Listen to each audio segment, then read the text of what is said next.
Perhaps we need some outside universal threat to make us recognize this common bound. I occasionally think how quickly our differences worldwide would vanish if we were facing an alien threat from outside this world.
Good evening and welcome to Spaced Out Radio tonight. My name is Dave Scott. I got a good hair day going, and Merle is here. Say it with me, everybody. Merle it up. Our special guest tonight from Paranormal Among Us podcast. We call him Paranormal Paul around these parts. He's got fantastic hair. You'll see it here momentarily. But first, we want to say hello to each and every one of you. Why? Because you're awesome people. Kitty Caddywhack in the gold medal position. Race fan taking home a silver. Tim Mothman and his goatee sharing the bronze medal tonight. Mel WD-40 is here lubing us up for tonight's show because you cannot have Merle on the show without Merle being nice and lubed. Mel is lubing up Merle's back as we speak. Mel, don't forget to give yourself a little shot as well. Road Flare, how you doing? Robert Lamoth, nice to see you. Stephanie Kenny Blankenship, Frankie B, and Necessary Dialogue. Good to have you here.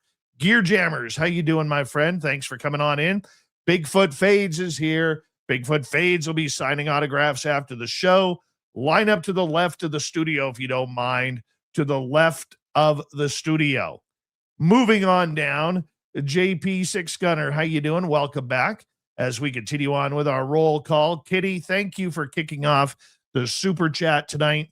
The Super Chat is a wonderful way to support what we do on this show on a nightly basis. So thank you very, very much. Moving on down, Paul's Paranormal. Well, that's Paul in the show. So welcome to the chat room as well, Paul.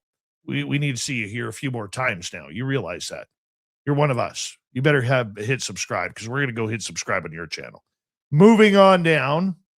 Let's move on down a little bit more. Walter Kochabinski merling up. There he is. As we continue on with our roll call here tonight. And up next, who do we got? Flubber Lane, how you doing, my friend? And Jaquetta, thank you for coming on in. Moving on down once again. Moving on down, it's Lisa Smith. And who is next? It's, hold on. Maybe I should clean my glasses. Holy cow. People Unite, welcome to SOR Chat. Honest Content is here. Honest Content will be signing autographs after the show as well. Line up to the right of the studio, if you don't mind. To the right of the studio. Magnus Magnuson, nice to have you here. And Mark Wolf, the SRT man, how you doing? Well, no, that just jumped on me right there. There we go. A little bit of Merling action. Moon at Noon, thank you for joining us. Chris Irvin, thanks for coming on in. Hi there, Terry Mills. How you doing? Moving on down, Jerence Carter is here. Jerence Carter. There he is. The lovely Candace Helfrich. And number 9 in your program tonight, starting at right wing from Stockholm, Sweden, Lars Jansson. Playoff MVP, by the way, right there. Lars Jansson. Playoff MVP. Morwick, how are you tonight? As we continue on with our roll call. From Denmark, Merle's getting merled up with Skip to my Lou. How you doing? JSCO, thanks for coming on in.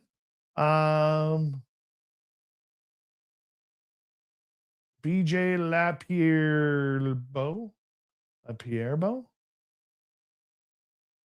LaPierre. BJ LaPierre, welcome to SOR chat. All right. Right there. BJ LaPierre. There we go. I did get it right. Hold on, everybody. We're going to start the radio side. Hold on.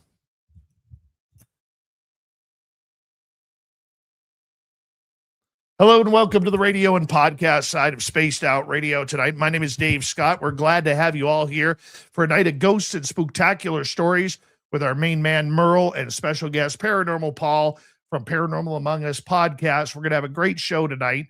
We're in roll call on our YouTube side right now. Merle merling himself up.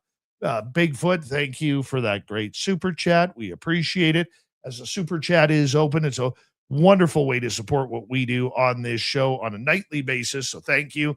Digger Dog, always a pleasure. Undead Jed, thanks for coming on in. And let's see who else is here. Jay Truth, nice to see you. And Millennium, my man. You never miss a show, do you? No, you don't. Kathy Evans, nice to see you. The rest of you will have to wait for me to type it in, but it's that time of the night to throw those horns up, everybody. Let's rock.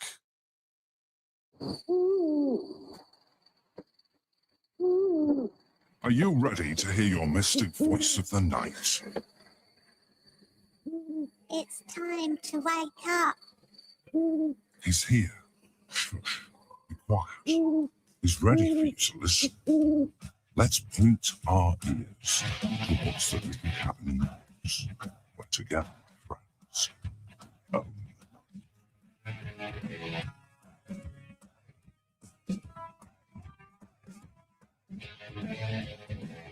It's time for Spaced Out Radio with Dave Scott.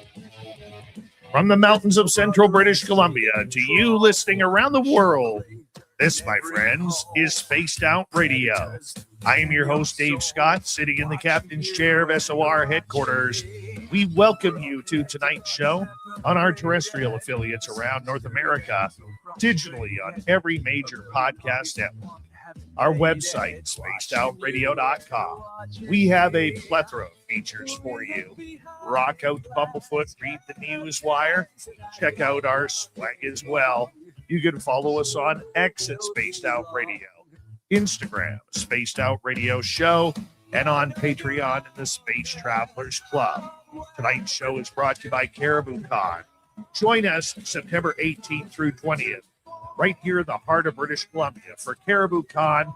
Get your tickets at cariboucon.com. We're getting all spooky and eerie tonight as our main man Merle joins us for Ghosts of the Great White North. We are having a lot of fun with him tonight. And then in hour number 3, Swamp Dweller will kick things off with another spooky story. We will follow that up with Terry Hall joining us for the weird news of the week. So let's get right to it.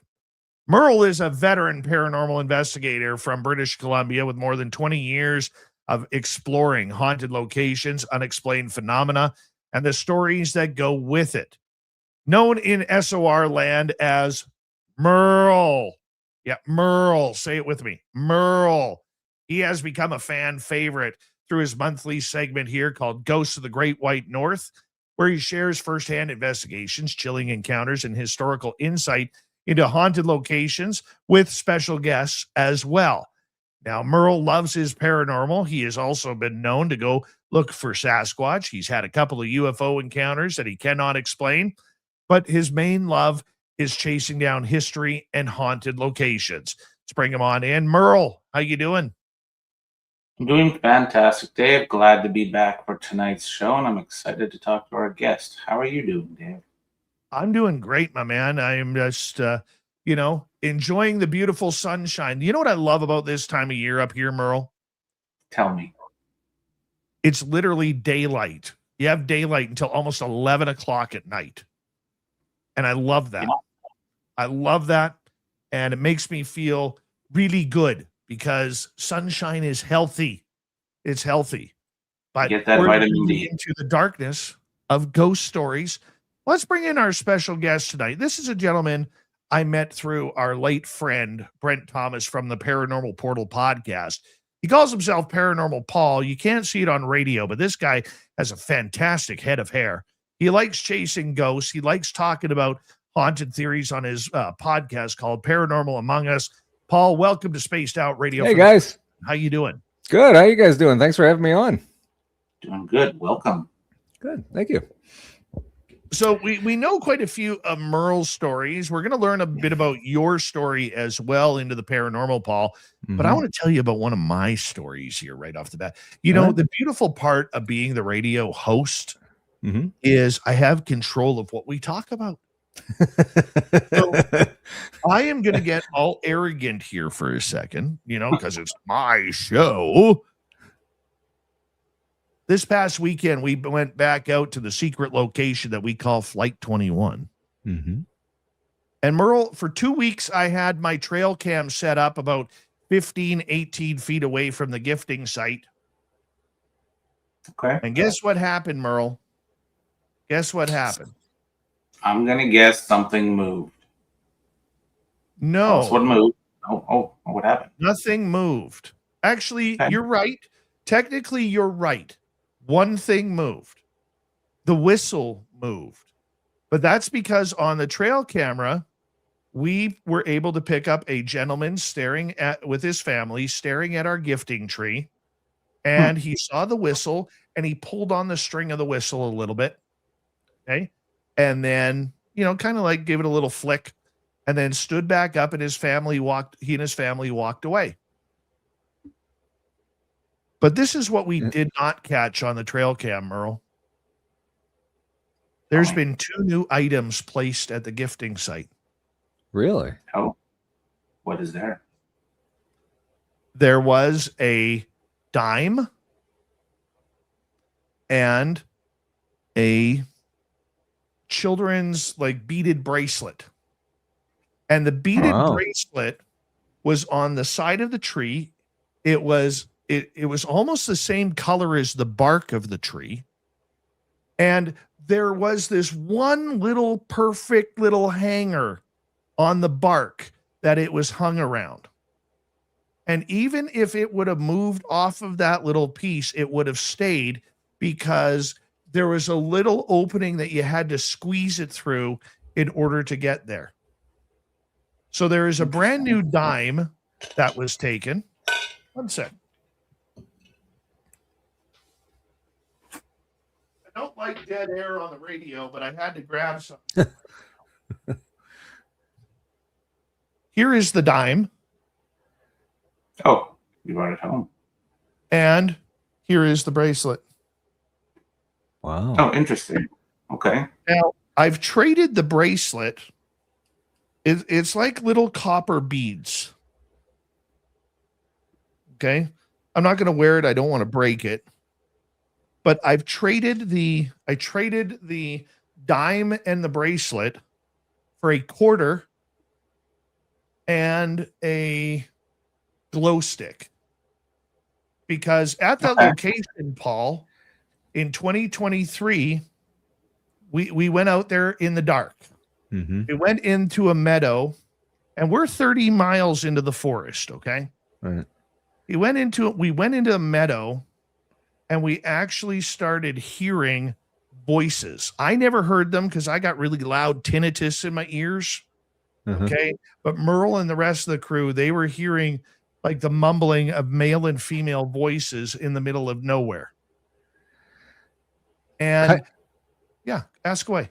Kind of like on the TV show Lost when they're in the forest and they hear the whispers right before something bad happens. Something like that? Yes. Yeah. Interesting. Yeah. So that night we went back into the meadow and Merle's paranormal gear is going off like crazy in the middle of a meadow. There is no electricity out there. There's no power lines. There's nothing except forest, trees, dirt, moss, and whatever else was with us. Yeah. Wow. Yes. I had an EMF tripwire out there, and I think we had a REM pod. But I also, I know you're getting to the glow stick. We had a glow stick hanging in the tree. So in order to find our way back, Paul, we needed to put glow sticks up in the trees because we're in dead darkness. Mm-hmm. Okay. And Merle, we heard something moving around the trees around us. Okay. So Mm-hmm. Merle decides to, at this point, say, hey, if you guys are around here, can someone pull down, or whatever you are, pull down the glow stick? Now, I've got these short little penguin arms here, okay? And I put the glow stick up in the tree, probably at about 7 feet high. Okay. And Merle watched the glow stick get pulled down the tree to about 6 feet high.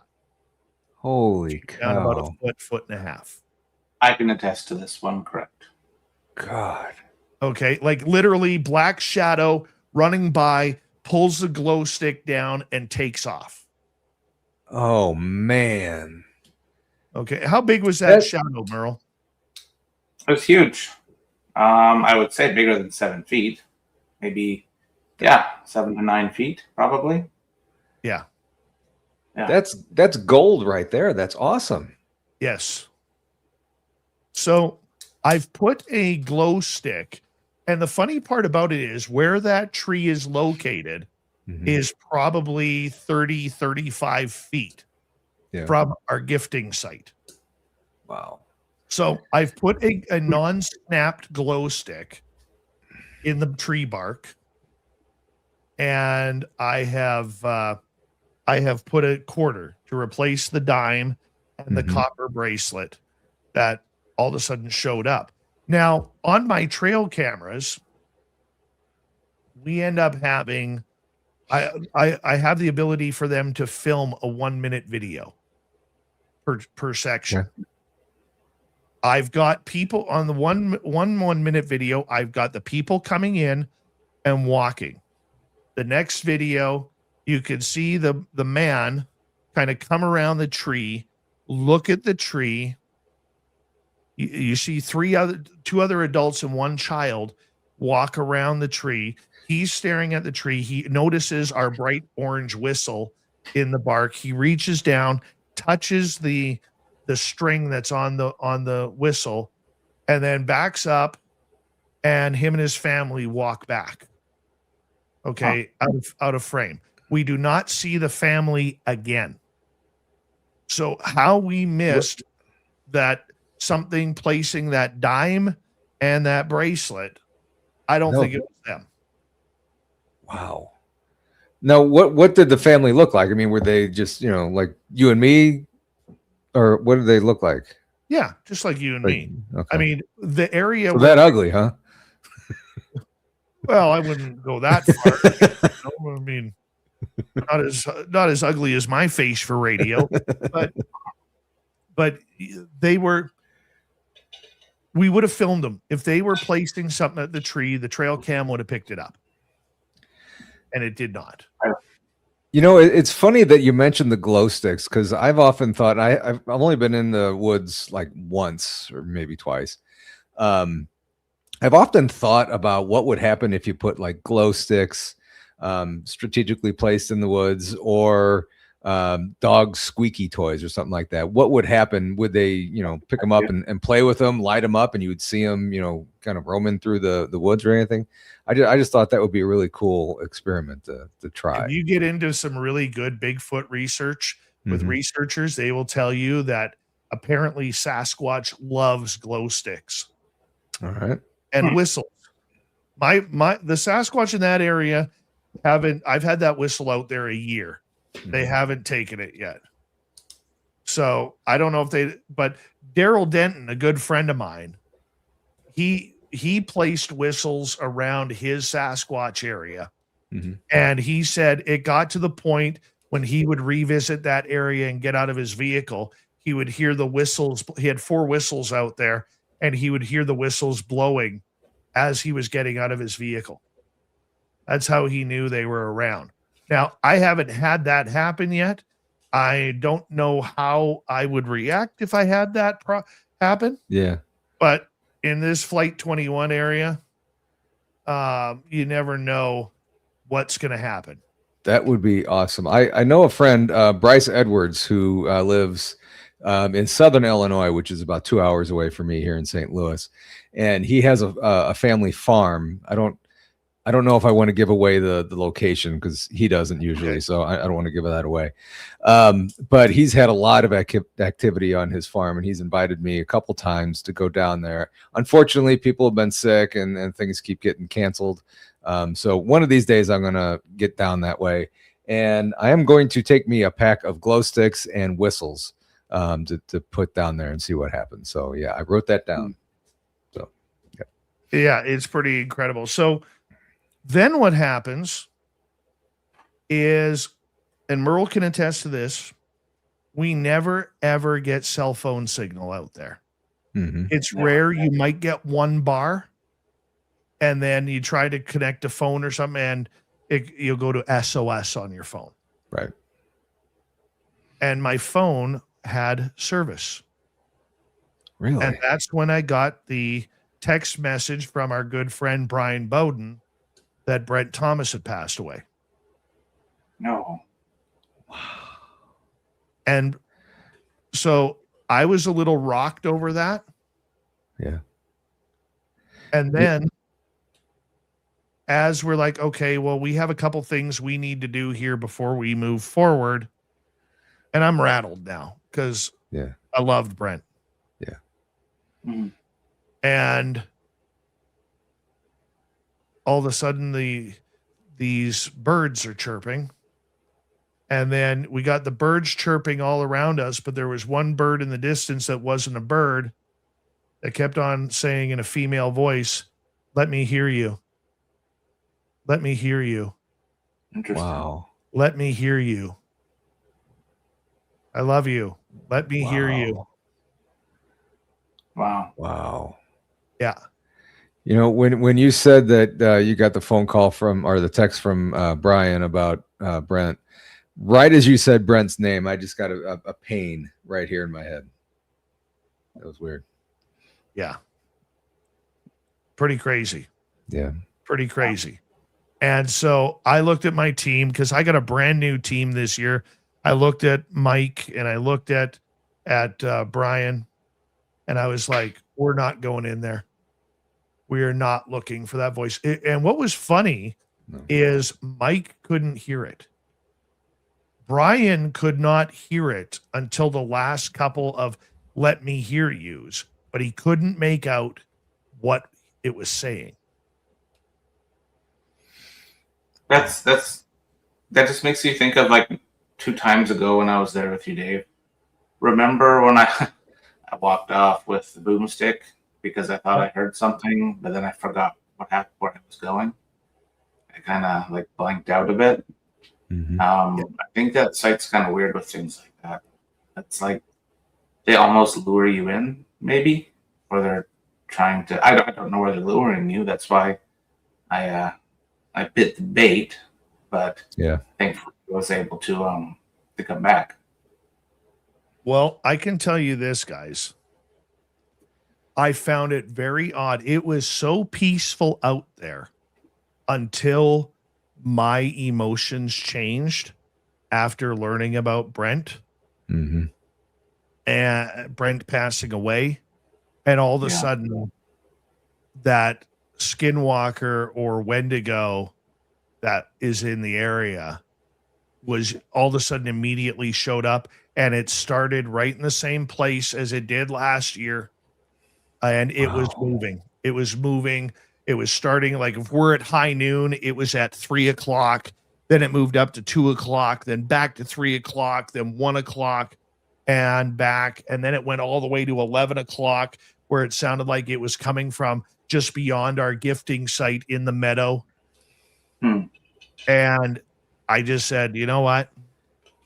I said to the boys, I think we need to go.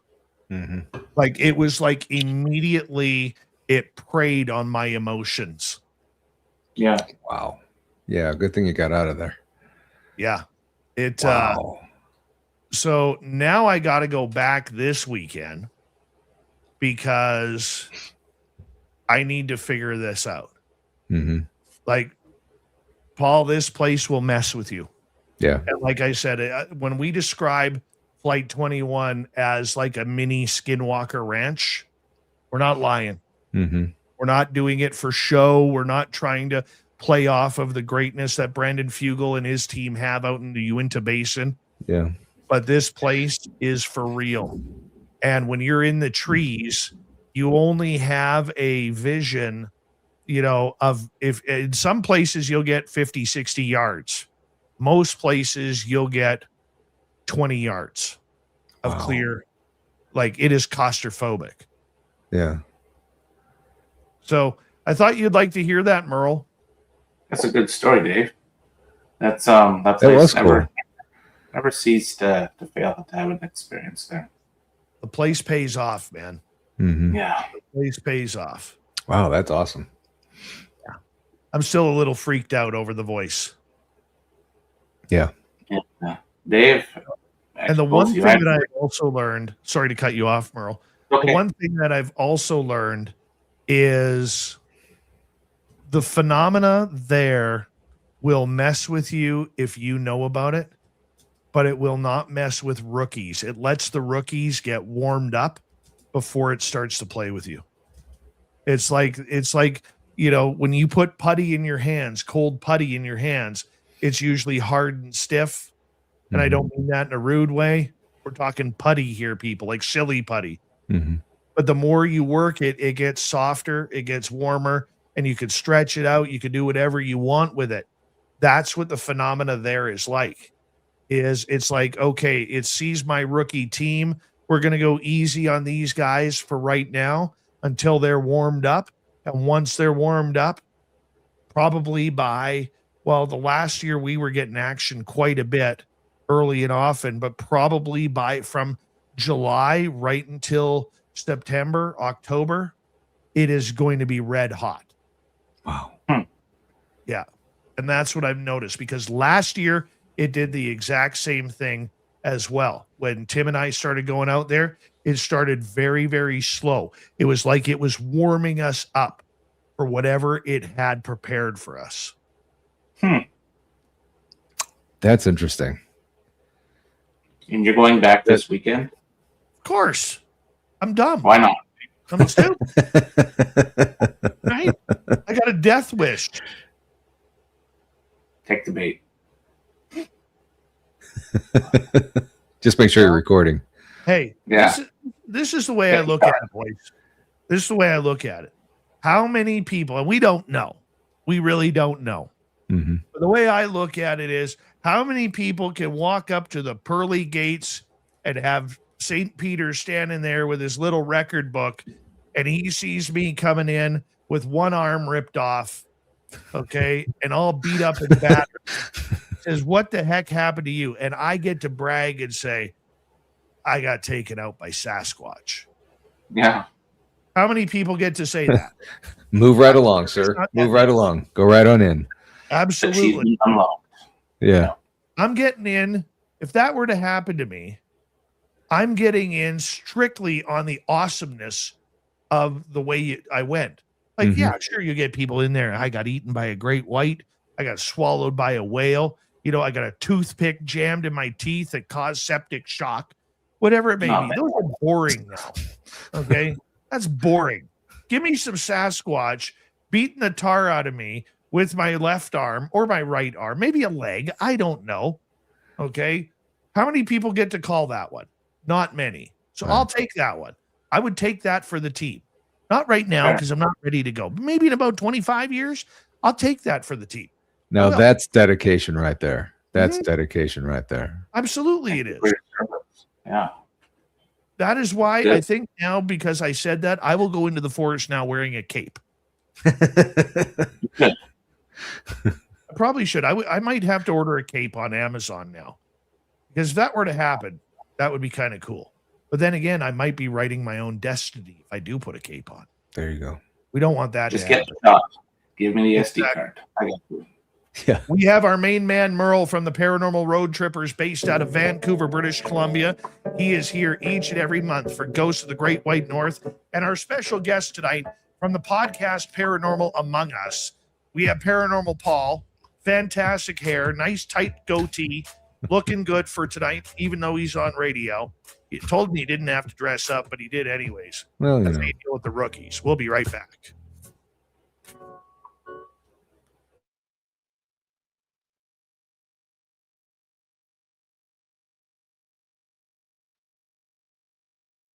All right, boys, we are clear. Oh, one quick thing, Paul. If you see me go like this, wrap it up. We got to go to break, okay? Okay. Gotcha. And our YouTube audience can hear us right now. Who's jumped in here? Archon, how you doing? Fades, I'm not going to sing to you guys. No, you don't want to hear that. Algaray on Twitch, so excited for Merle tonight that he did. Literally, Merle, you're going to be impressed here. I'm listening. He did 12 reps of 550-pound Merle ups. Wow. In 19 minutes, 55 seconds. He means business. I appreciate every one of those. Algaray was really meaning business on the Merle ups. Yeah. I really appreciate those. I wish I could do 10 Merle ups. I'm glad that the people do the Merle ups for me, and I keep it up. Keep it up. I'm not built for that. No. I'll do it for me. East Coast turnaround on X, Merling it up there. Nice. Ozzy, how you doing? Ray True Colors, welcome. Dr. Bob, nice to see you. Yes, Adventures with Beth. Brent passed away on Sunday morning from a heart attack. Mm-hmm. We're devastated about it. We're absolutely devastated by it. Yeah. Gotta love that, man. I just wanted to meet him. Yeah. I've had a couple. I'm not gonna lie. I've given him a couple of FUs for that. I have. And all I hear in my head is that stupid Homer Simpson voice that he does so great. Yeah. I think that's one of the things I'm going to miss most about him, his Homer Simpson voice. I'm gonna miss calling him B. Arthur. B. Arthur. That's awesome. I love that story. Erica Stover, how are you? Tilta Merle. We're doing good one. We're doing songs tonight, Merle. Check this Did out. you? She wore a Merle necklace. You've done that one. You've done that one. I know, But we'll that's a keep it. classic. That's a classic. Thurston Howell III, how are you? Please give Lovey a hug for us. Stargazer, how are you? Jersey Kid, thanks for coming on in. Jesse, Gene Short, how are you? How's Mothman? I miss that guy. Tim Mothman? You never know if it's Tim or his goatee in the chat room. Yeah. I missed them both. Bad Cop, No Donuts, how you doing, buddy? Jessica S.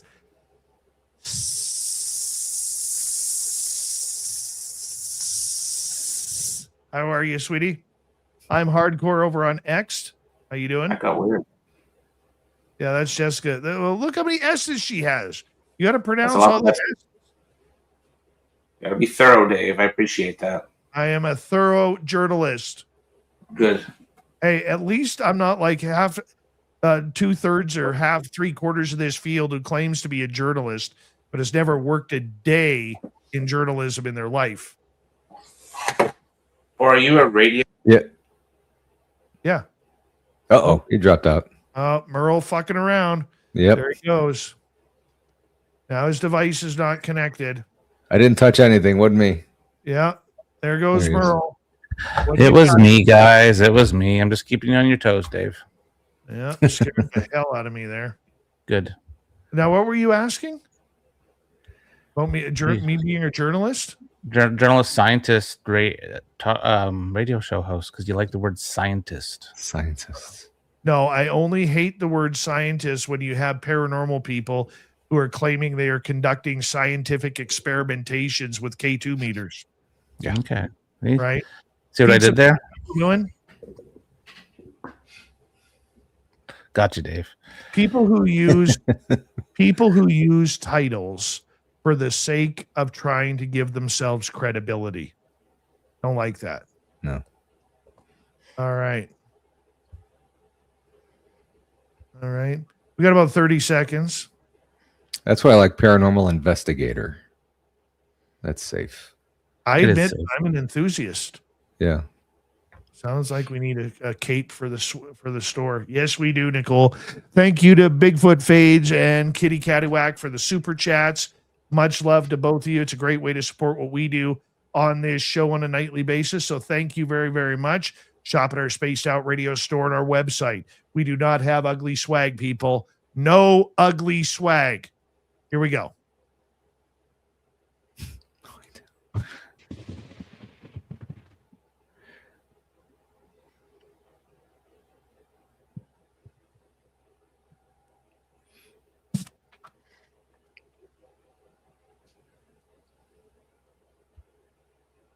Second half hour Spaced Out Radio is now underway. Thank you for joining us.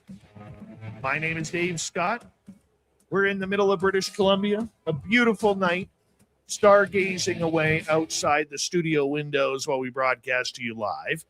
We want to say hello to all of you tuning in and remind you that if you've missed portions of this show or others, check out our free archives on YouTube or any major podcast network.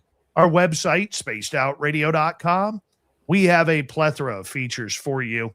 Rock out to Bumblefoot, read the news wire, check out our swag as well. Follow us on X at Spaced Out Radio, Instagram at Spaced Out Radio Show, and on Patreon in the Space Travelers Club. Here we go. We got our main man, Merle. We got Paranormal Paul from Paranormal Among Us. And Paul, we heard me kind of take over that first half hour with a couple of not too bad stories, but They were good. the paranormal is part of your life as well. You surround yourselves with some really creepy dolls. You got fantastic hair. Tell us a paranormal story that you have.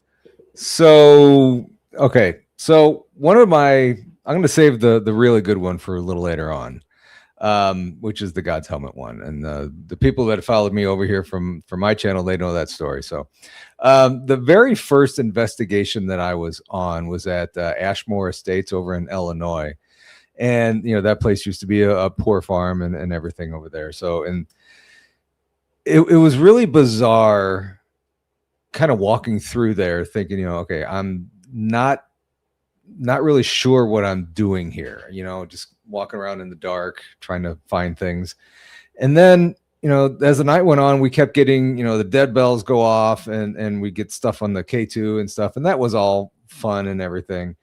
But there's this area down there that it's a boiler room. And supposedly there's a spirit of a gentleman who doesn't like women there. And, you know, like I said, it was my first investigation. There was another woman that was with us. That was her investigation. And then we're walking through this place thinking, okay, they let the two newbies go by themselves. What's going on here? So we were down in the boiler room. There's a few steps that go down to it. And she actually stayed up because I'm like, yeah, I don't know what's going to happen down here. So you just stay up there and you'll be fine. So I'm walking down there, you know, I'm asking the questions, you know, who's here with me and all that jazz. And I hear like a rocket thrown against the wall or something. I'm like, okay, there's no one down here. I don't know what that could have been. And, you know, the dead bell went off a couple times and, we could hear voices from other investigators that were in other parts of the building and stuff. So, you know, we did like 5-10 minutes in there and, you know, we went back upstairs and joined everybody else outside.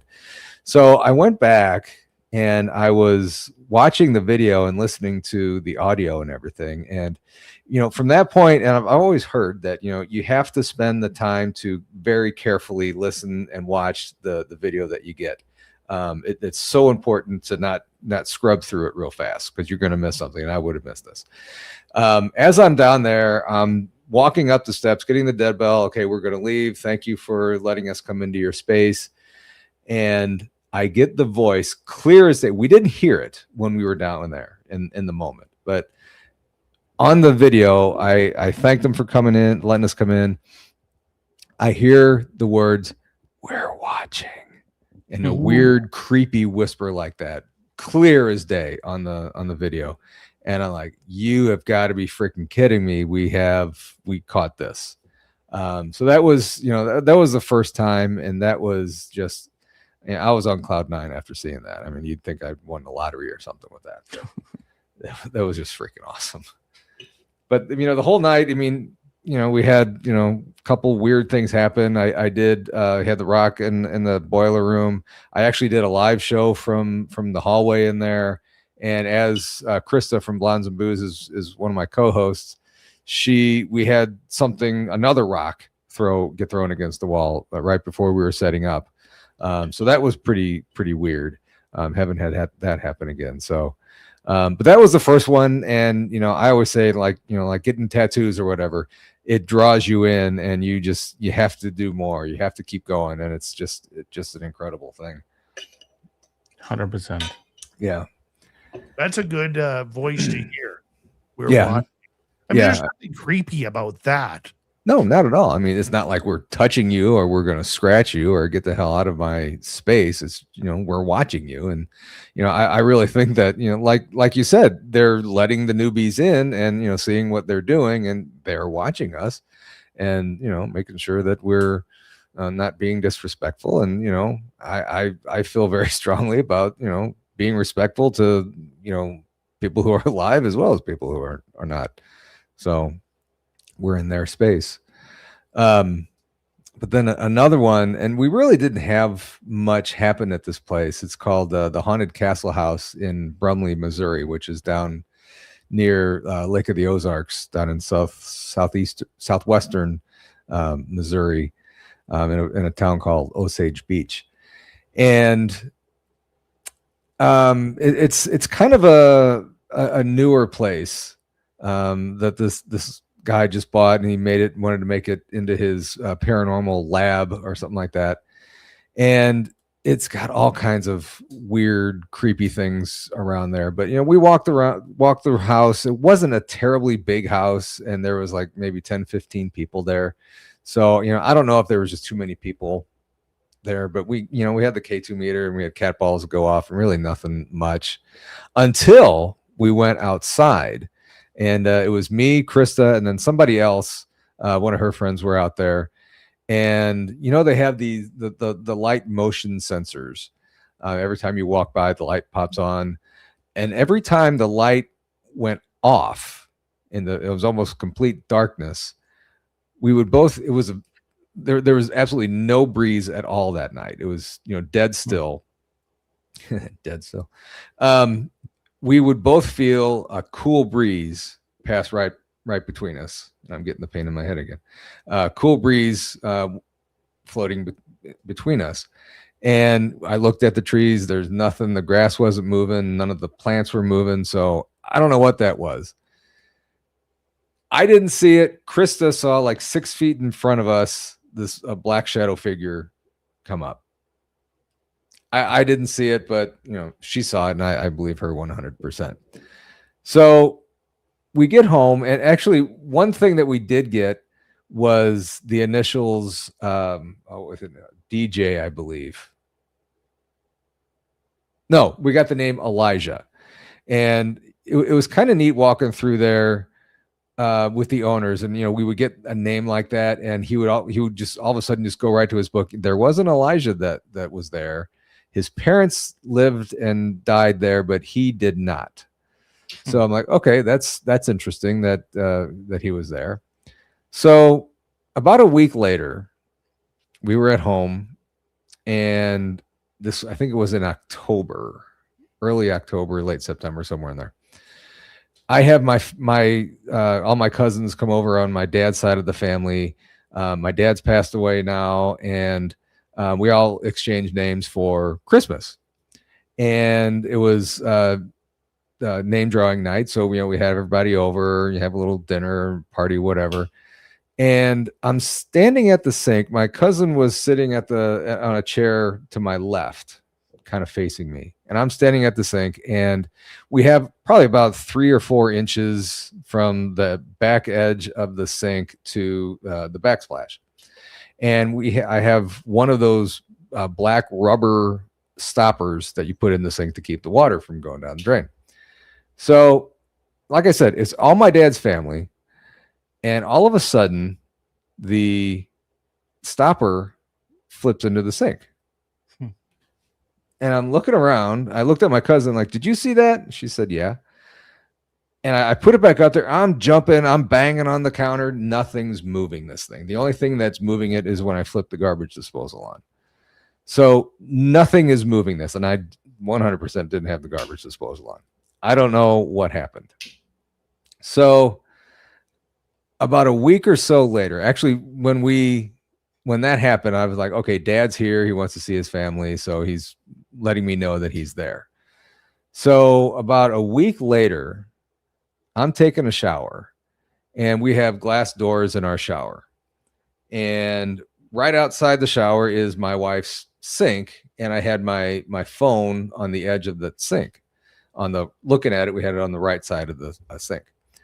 And, you know, I'm taking a shower and everything, and I'm washing up, and I see my phone light up. I'm like, okay, who texted me or called me or whatever?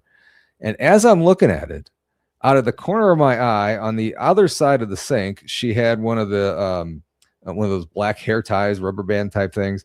I actually saw it flip up. It was probably about 2 or 3 inches away from the sink. It flipped up, took air, and fell into the sink. Oh, weird. Very weird. And, you know, the whole time I'm looking up, we have the air return up in the ceiling. The air wasn't on. I couldn't explain that at all. How it would flip up and fall into the sink. That was bizarre. That's weird. Shortly after that, I had something else happened, and I can't remember what it was. Shortly after that, I had a psychic come on the show, and I explained all that to her, and she said, Elijah followed you home, and he's staying with you. He doesn't mean you any harm or anything. He's staying here because he thinks that you're a fun, interesting person and wants to hang around you. Like, I got that kid fooled. I'm boring as all get out. So, you know, nothing's happened since. So, you know, I don't mind if he hangs around. It's fine as long as he doesn't hurt us or anything. So that was one weird thing that happened here. Another weird thing that I had is in a place called Ray County Museum in Richmond, Missouri. And we know the curator. She's an incredible person. We go there quite often. And this was my first time there. And we're walking through. She's given us the little tour before the investigation starts. And we go to this room. It's a Civil War room. And actually, this whole place, it's like a 2 or 3 story building. It's shaped in a Y. 56, 58 rooms, all different themes. So you got the Black History room. You have World War I, World War II, Desert Storm, all kinds of different Indian artifact room, all kinds of different places. And in 3 of the hallways, when you cross over the threshold into the hallway, you don't feel anything. It's just normal walking down the hallway. Okay, looking in the rooms, weird things happen. When you walk down this other hallway, the second you cross over that threshold, it goes from feeling absolutely normal to this is heavy. It's not demonic, but something is darker down here. You can definitely feel it. It doesn't help that there's mannequins lining the walls down there. And, you know, if you don't remember that they're there in the middle of the night and pitch black and you run into a mannequin, you freak out. So we were in the Civil War room, which was in that darker hallway. And there was 3 of us in the room. I was kind of in the middle in the corner, and then there was one on the left, one on the right. And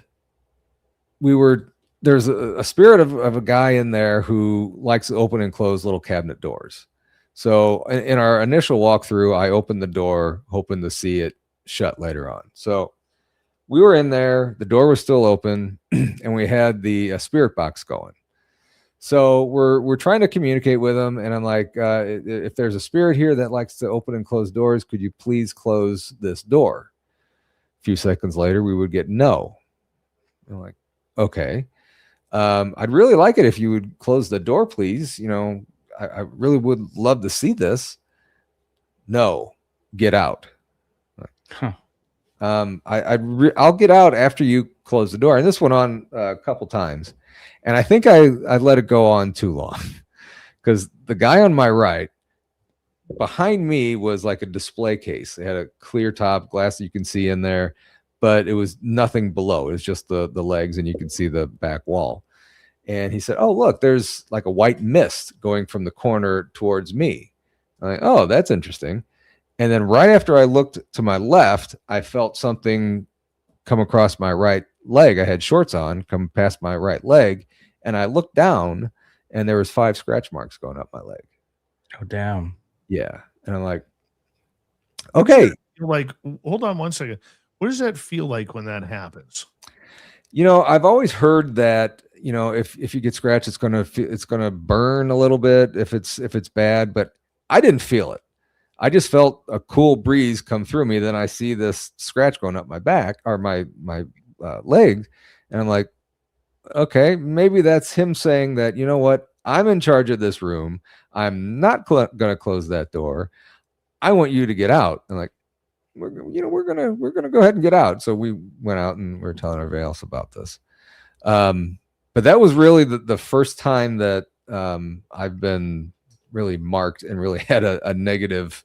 I mean, it wasn't really a demonic experience, but it was really kind of a negative experience with it. And later on, a couple months later, we went back there, and I was with a medium, one of my medium friends, and you know, she was acting as our spirit box. You know, I'm asking questions through her, she's giving answers and stuff. And I asked, is the spirit that scratched me in this room with us? And it said, yeah. So Damn. yeah, maybe maybe they remember you, and you know, I think they do, and yeah, they just did want me there that night. So I think they remember you as well, and I can attest to like the cold feeling and then feeling the scratch. mm-hmm. To me, it feels like you feel the cold, but then it feels like, yeah, put your hand or your arm through like a blackberry bramble, kind of that feeling. And actually, on the back to the first investigation, right before that, somebody told me that, you know, if you feel like you're walking through a spider web, Yes, that's not a spider web, that you're walking through a spirit.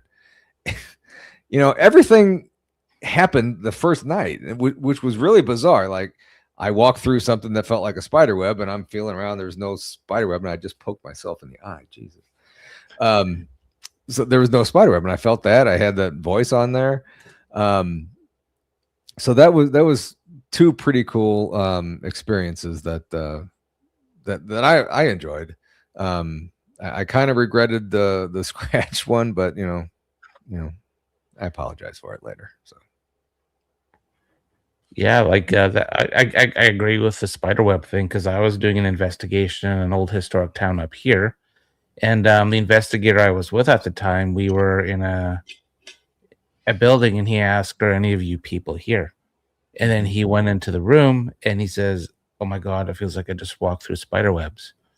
Then the temperature dipped, and then he ran outside faster than any Olympian I've ever seen. And this was in April. So April up in where north of where Dave live, it's still minus 15 Celsius. I don't know what that is in American, but he's ripping off his jacket, his sweater, his t-shirt, his base layer, and he had 3 large scratches on his back. And I was filming at the time, and you could see the scratches raise. Wow. It's just, yeah, the spiderweb thing. People, I've talked back and forth to people about that, but I'm fully, if you feel the spiderwebs, it's a spirit or it's their energy or something. You've entered their space, and you're about to experience something. Yeah. Another time at Richmond, we were walking. There was 3 or 4 of us walking in the rooms, and Greg Ogles was there, and he was. You guys know how Greg Ogles is, you know, making fun of people and just kind of being, well, him. And he was doing that in one of the hallways, in like a schoolroom hallway or something like that. And he was leaning up against the wall, or kind of leaning sideways on the wall, something like that. And he was feeling the scratches go up and down his back. Oh, damn. So we were close to where he was. So he comes running. He was not really yelling for us, like screaming for us, but he was, calling out for us. And, we told him where we were. He comes in and lifts up the back of his shirt. He had 2 or 3 scratches going down the middle of his back and in different directions and stuff. So, somewhere there was a spirit that didn't appreciate him, joking around so much. We all know that's just him being silly. But maybe the spirits don't know that. So we have about 4 minutes to go before we have to go to break at the top of the hour. Our main man Merle from Ghosts of the Great White North and our special guest from the podcast Paranormal Among Us. We call him Paranormal Paul around here.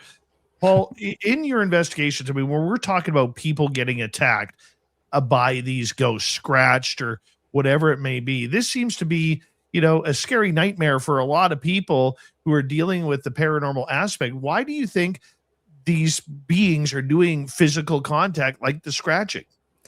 I think it's like with mine, it's just them saying that we're the bosses here. We're controlling this. It's not your place to be.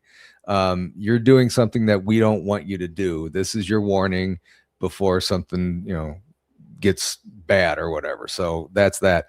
But, maybe that's their way of saying, you can't be rude, or we're tired of your questions or whatever, something like that.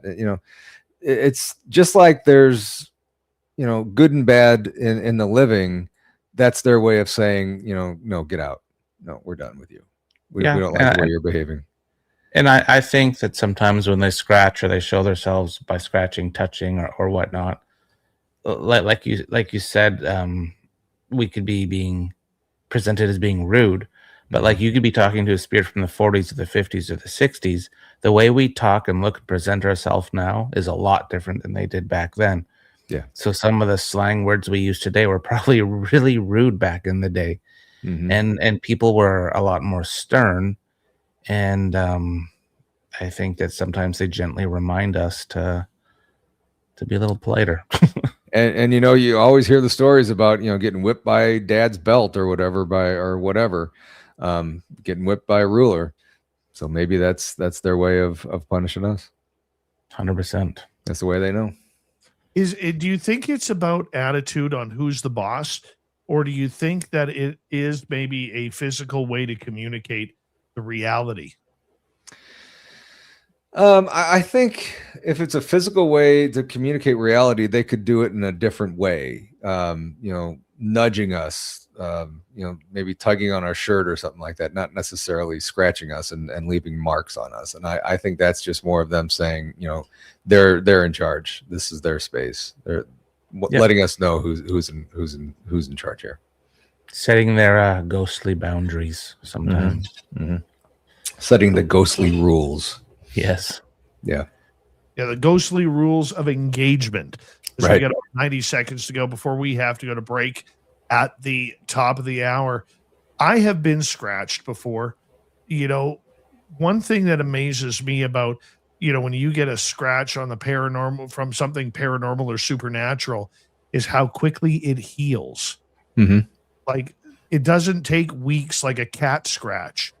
Usually I know mine, it was gone within like 4 hours. Yeah. It was the weirdest thing. Yeah, I think mine was gone later that night. I kept kind of watching it, and I mean, it never raised up or never seemed to get irritated or anything. It was just there.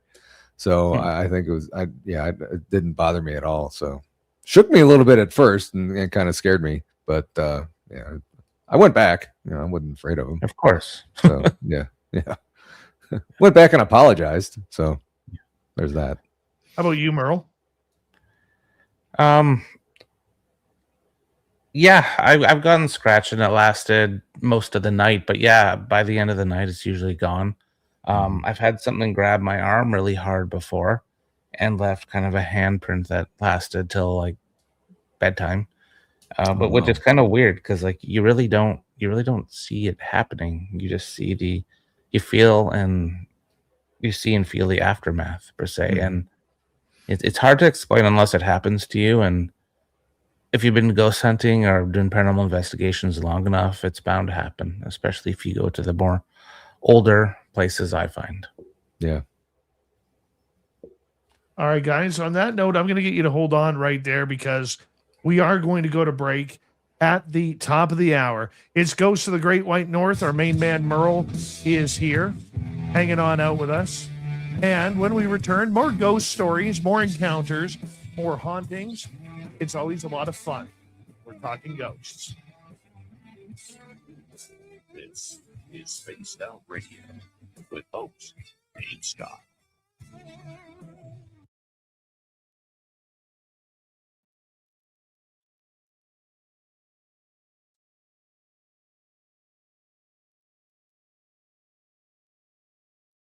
All right, boys, we're going to take a quick break here. We'll be right back.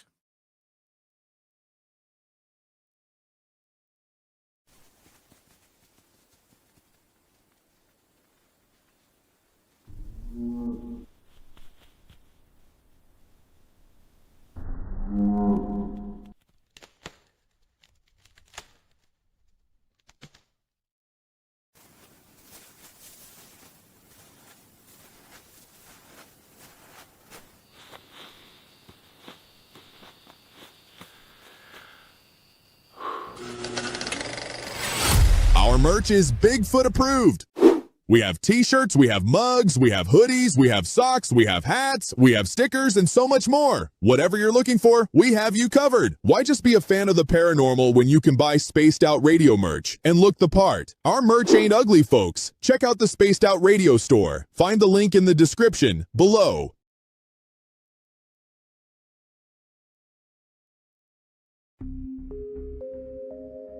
Lurking within the forested region of the 108-mile ranch, where the worlds of the normal and paranormal collide. CaribouCon is waiting for you, bringing together a panel of renowned experts in the paranormal, cryptid research, and UFO phenomena fields.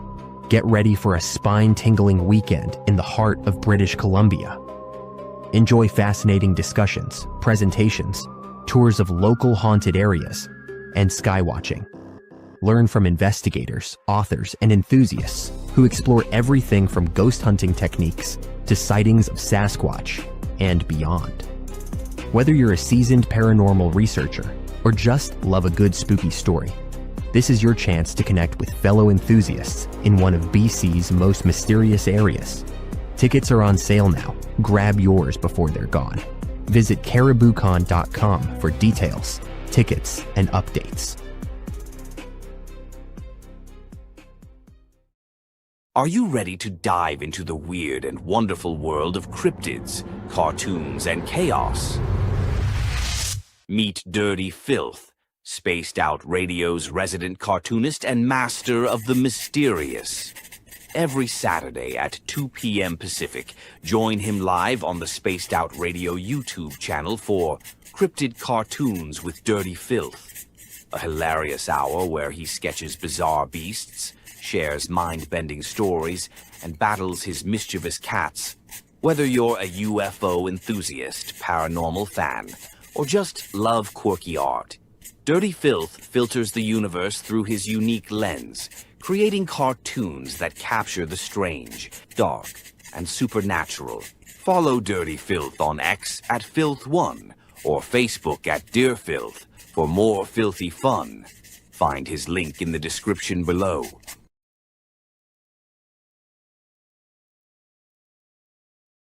Spaced Out Radio wants to hear from you.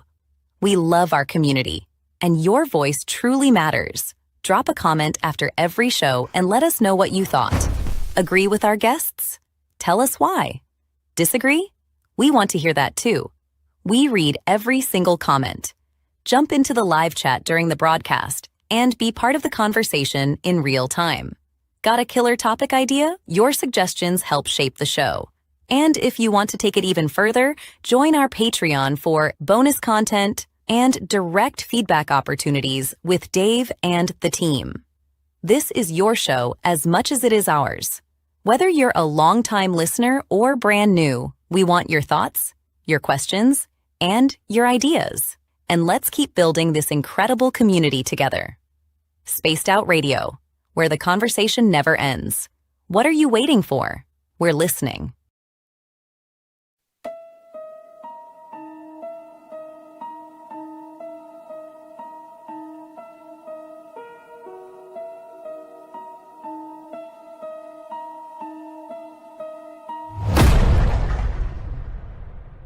With 5 explorable Gold Rush-era buildings said to be home to spirits of a time forgotten, the 108-mile heritage site in the heart of BC's Caribou region offers a unique opportunity for thrill seekers and history buffs.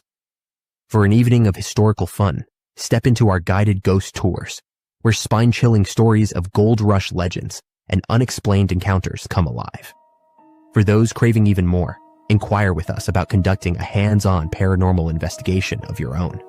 And if you're truly brave, book our haunted sleepovers. Spend the night at our B&B inside the McNeil House to truly experience this historical landmark and its ghostly secrets firsthand. For booking or inquiries, go to haunted108.com.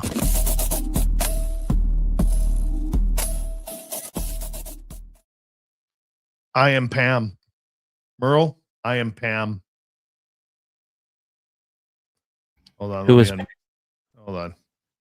There we go. Paul, You're gonna yell at me. Hold on. Don't yell. Don't yell. Okay, we're good. All right. Jake, how you doing? Thank you for that lovely super chat, Jake. I love you. And Richard Minnick, Bigfoot Fades, and Kitty Caddywhack, thank you for the super chats. We greatly appreciate your love and support. Hello, Dirty. Hello, Dirty. In the foyer, eating in the Nanaimo bar. I am Pam. Here we go.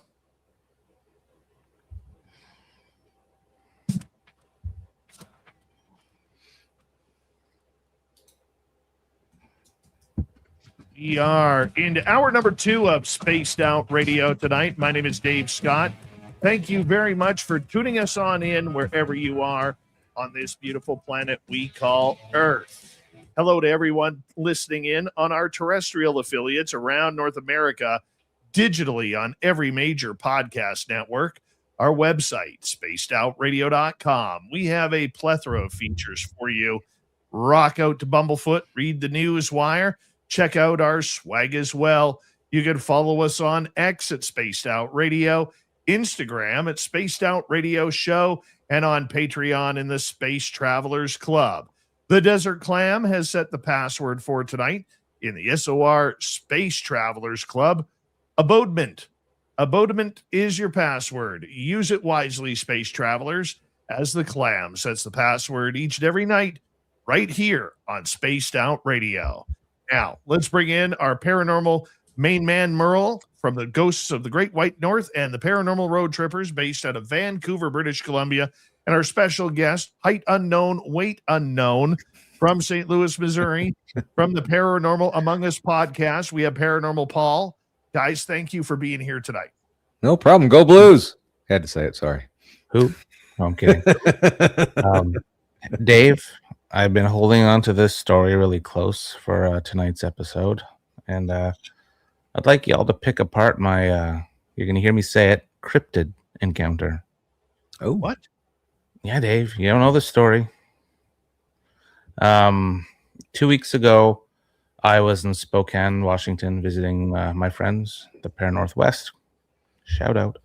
And they took me to a new location. It's a cave in, I'll be vague, in the mountains of Spokane on the Idaho border.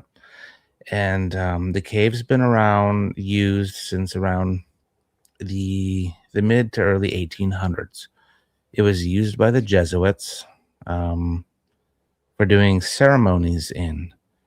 And when you go in this old cave, there's even a altar.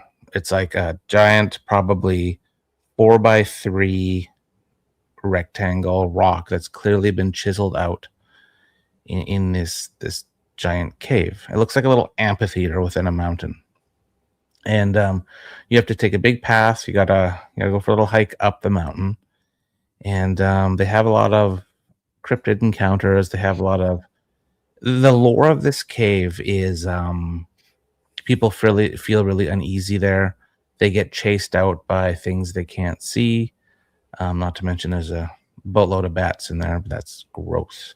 Anyhow, so we were in there. I was filming. I probably gonna hopefully pump out this documentary in the next couple weeks. It was an easy film, and I went up there alone first because I was getting the old B-roll. Got to get the shot, and I could smell like skunk cabbage. Not quite a skunk, not like marijuana. It just smelled like skunk cabbage. And I'm like, okay. So I kind of put that in my memory and log it for a bit. Then I go down and get the other 3 that were with me, and I'm like, all right, it's go time. Let's go. We're losing light. And so we're walking up the mountain, and we start our investigation within the cave. And it's almost pitch black now, so I had a Canon camera, and we switched it to night vision. And our spirit box was popping with all this religious stuff because we were asking a lot about what they used to do in there. It told us to get out, told us to leave, and then you fast forward a little bit, and I smell the skunk cabbage smell again. But I also hear, and the other 3 heard it as well. Well, 2 of them heard it, a really low, long growl about 3 or 4 times. But it was also inhaling and exhaling. It wasn't a bear. I know what a bear sounds like. It wasn't cougar. I know what a cougar sounds like.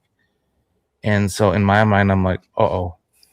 And the spirit box goes again, something along the lines of leave, get out.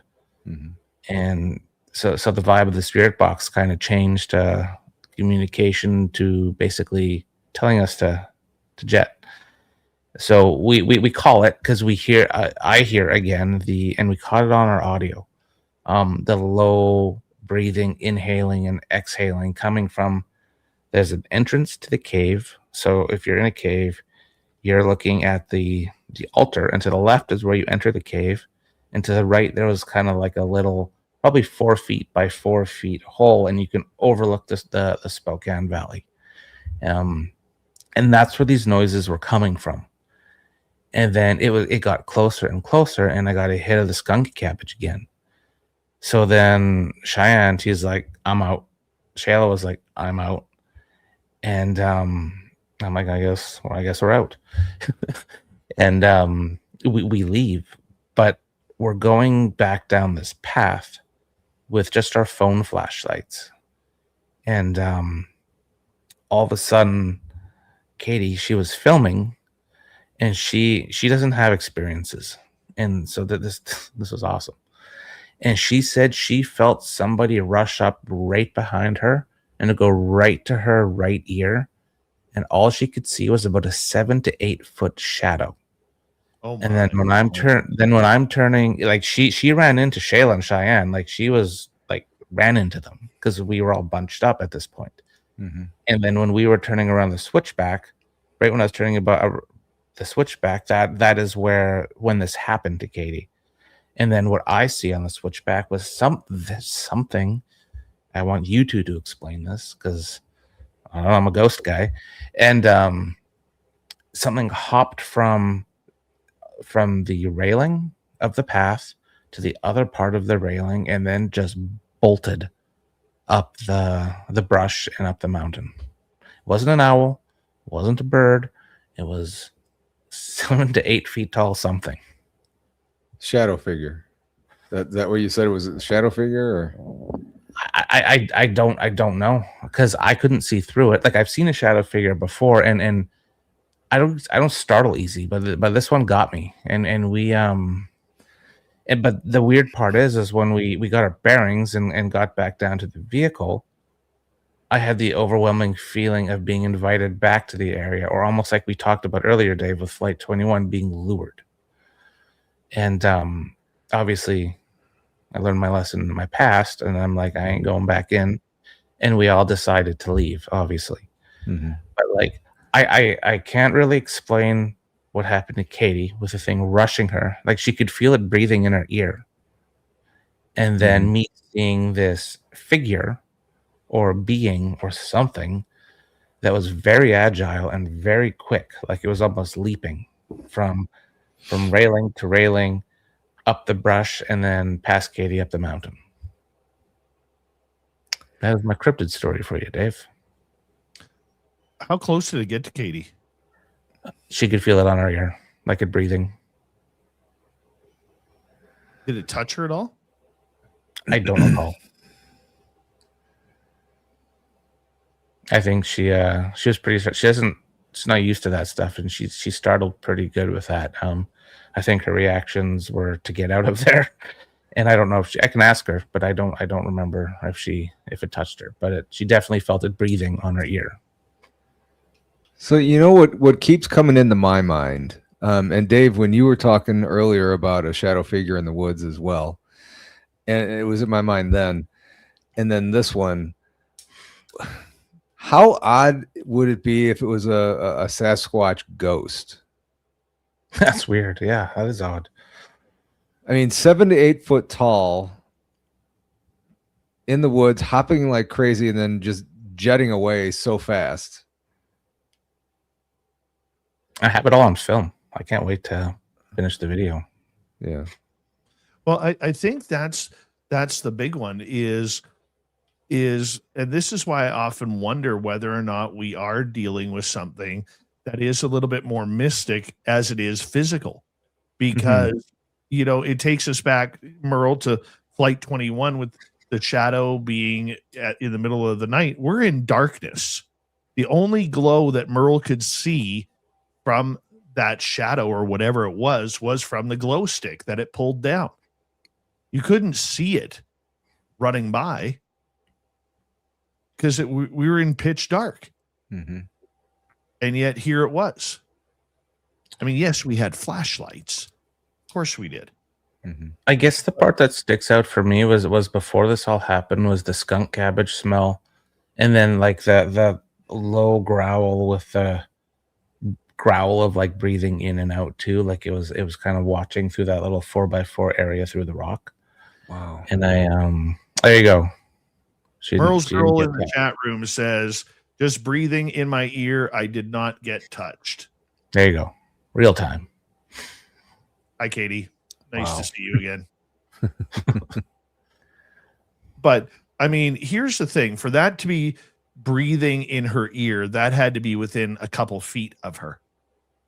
It could have it was right close. Could have easily grabbed her. It could have taken her. Obviously, it was not an aggressive one. It was more curious of what you were doing there and just letting you know it was around.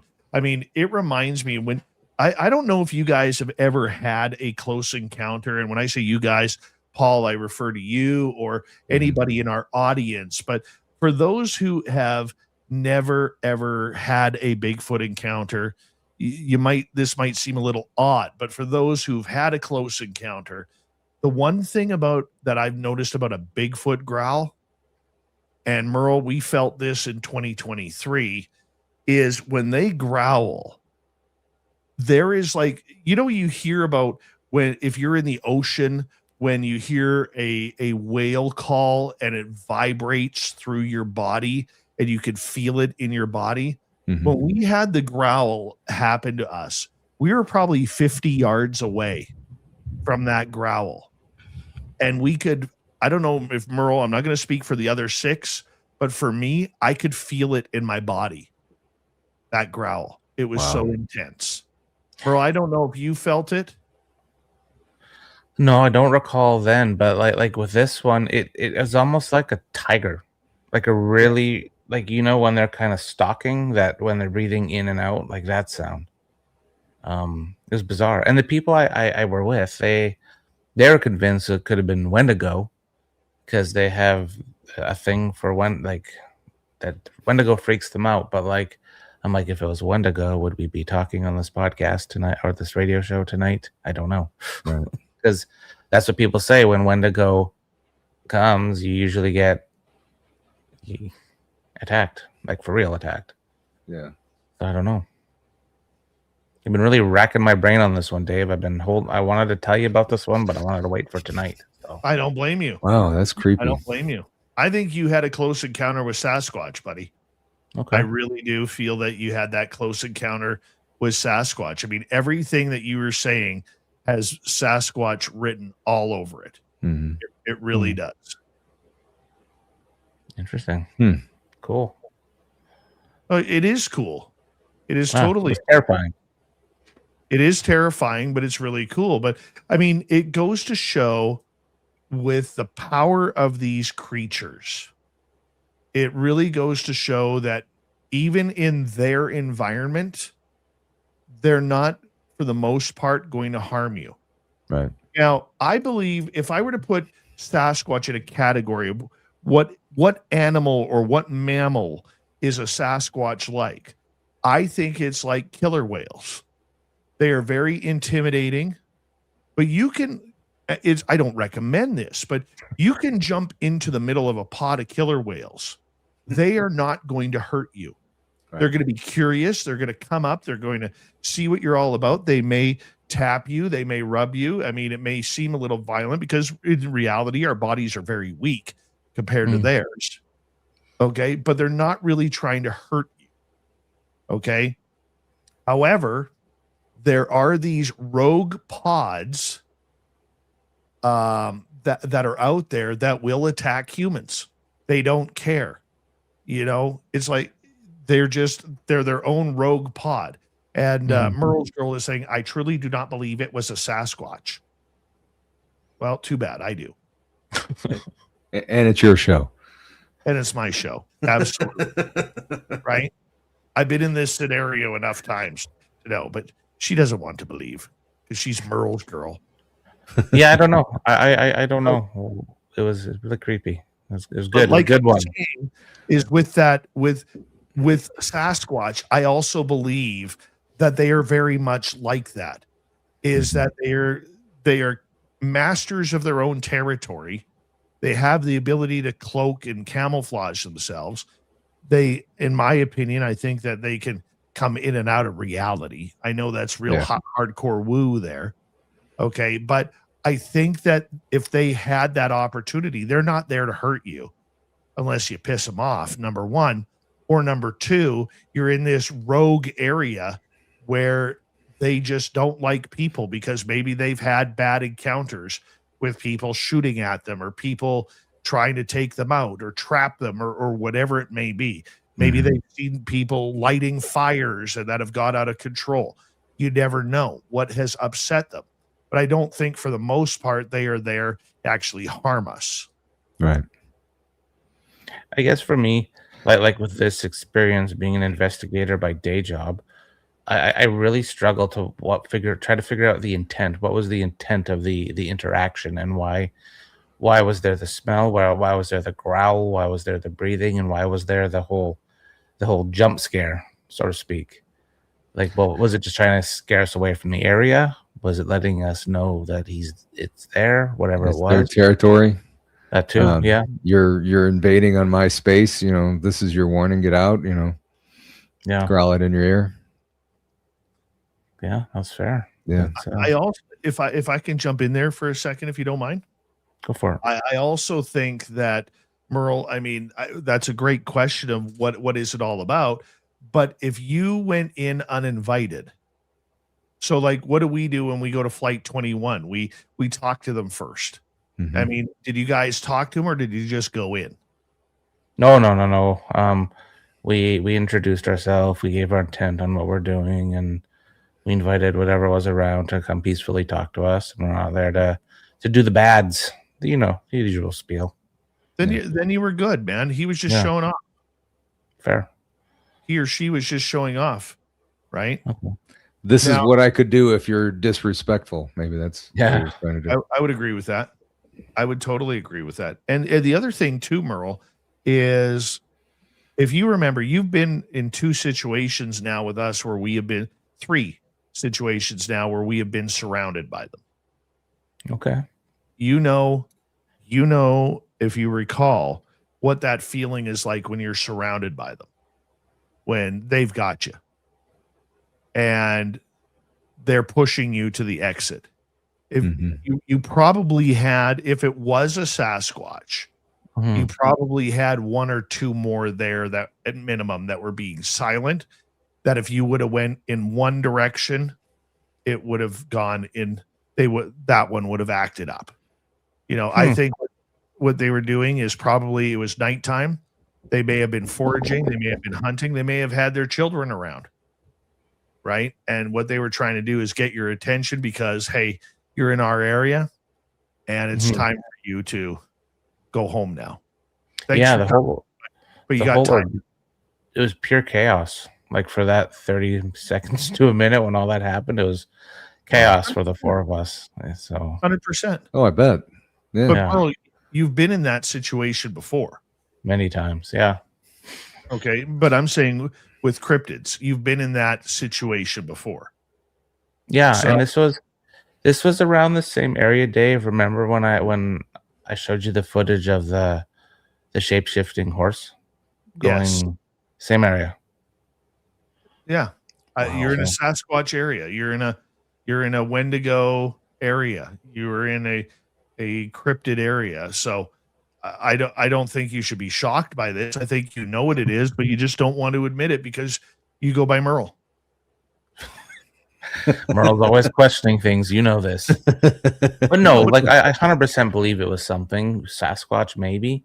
But like I'm itching to go through finish up the video of that area and see if I do capture something jumping. My God, if I caught that thing jumping on the camera, That would be amazing. Yeah, that's Yeah. kind of. I'm anxious to go through it. Yeah. So Yeah.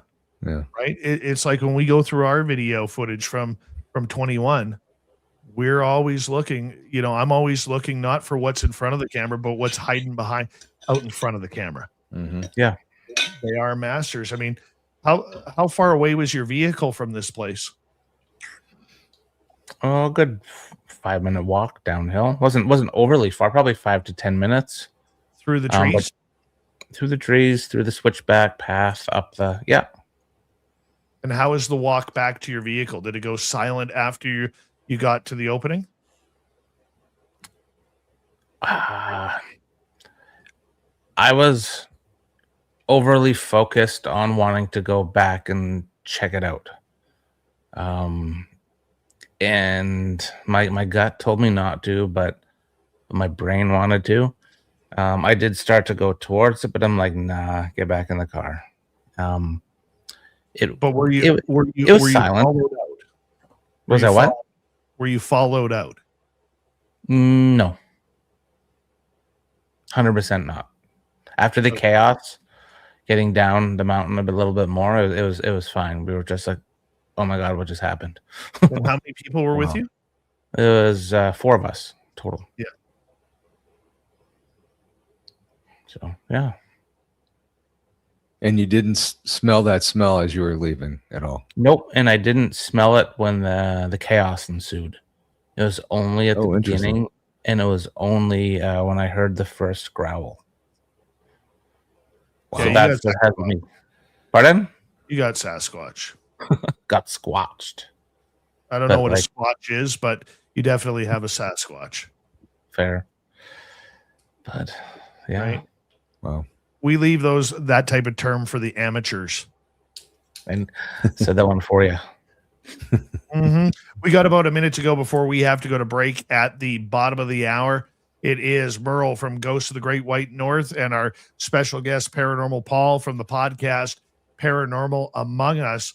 And we're talking about this crazy Bigfoot story, or potential Bigfoot story, that Merle experienced just outside of Spokane a couple of weeks ago. What do you think? Do you think that he had a Sasquatch encounter? Do you think it was something different, or maybe just his imagination, along with the imaginations of 3 others that heard the exact same thing? I'm leaning towards Sasquatch. How about you, Paul? I'm leaning towards Sasquatch. I mean, the imagination doesn't fit, but I think it's Sasquatch. Okay. Yeah. The smell, the quick know, movement. Yeah.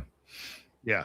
We know, Merle, you've had what we call a Wendigo encounter in that area as well. It's a very, very deep area when it comes to indigenous legends.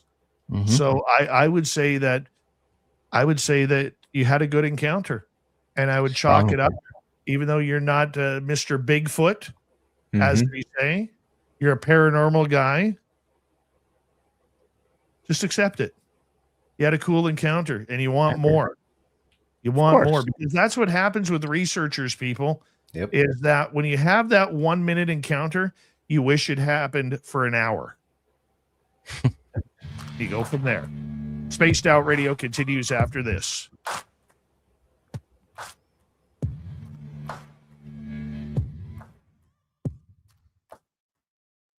You're listening to Spaced Out Radio with your host, Dave Scott.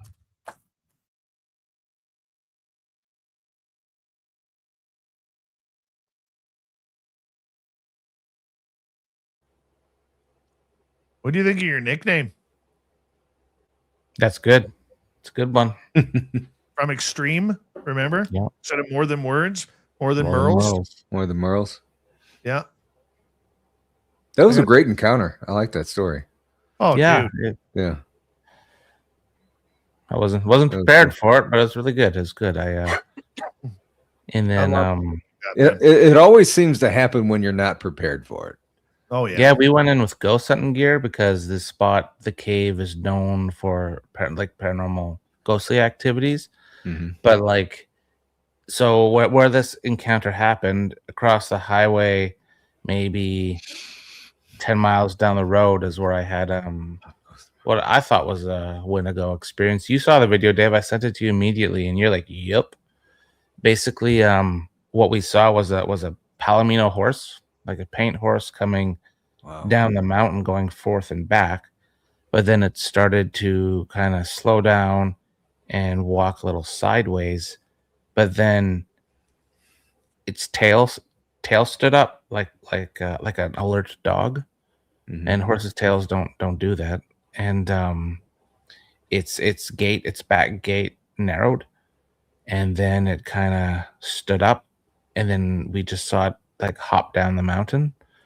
And the team I was with, the one guy, he ex-military vet, and he's a very good tracker.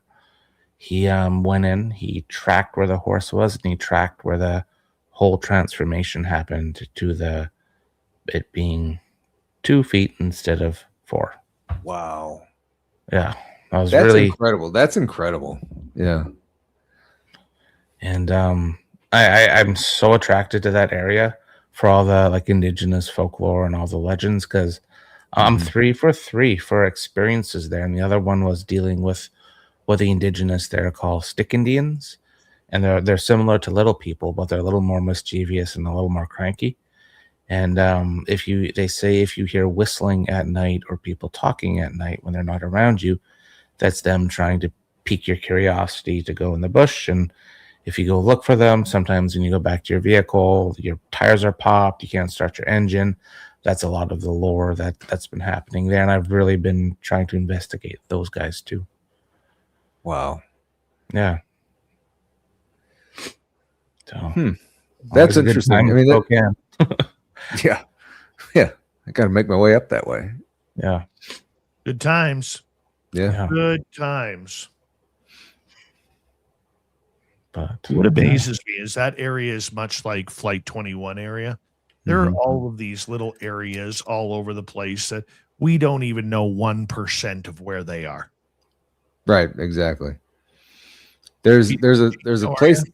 There's a place down here in Missouri called Marley Woods that's supposedly just like that too. And I don't know if I can go down there or whatever. I think what's the guy's name? Tom Ferrero, something like that. He operates down there, and I think that would be kind of a cool place to go. for sure. And then I'm working on another video actually right now where Spokane again, but it's a little town called Alberton outside of Spokane. And we got followed and almost stalked by people. And it's more or less a cautionary tale video of be careful when you're investigating these remote little towns or remote abandoned buildings. Really? Yeah, it was absolutely terrifying. Oh, I bet. A dog came out of nowhere and started following us, and then someone called the dog away, and then we heard people walking in our surroundings. Like nothing paranormal going on here, just creepy people. They scare me more than the ghosts do. Yeah, and yeah, it was that was terrifying. And we saw a vehicle going up and down as well, like an old 70s pickup truck, like right out of a horror movie. And then we heard other people. We heard people whistling, like they're communicating to each other. It wasn't like the little people we were just talking about. And then the dog would come back out to us barking, and then they'd call it back. 10 seconds. Give me a second, here, guys. Thank you to Jake, Richard, Bigfoot Fades, and Kitty Cattywack for the super chats. We appreciate you. Here we go, everyone.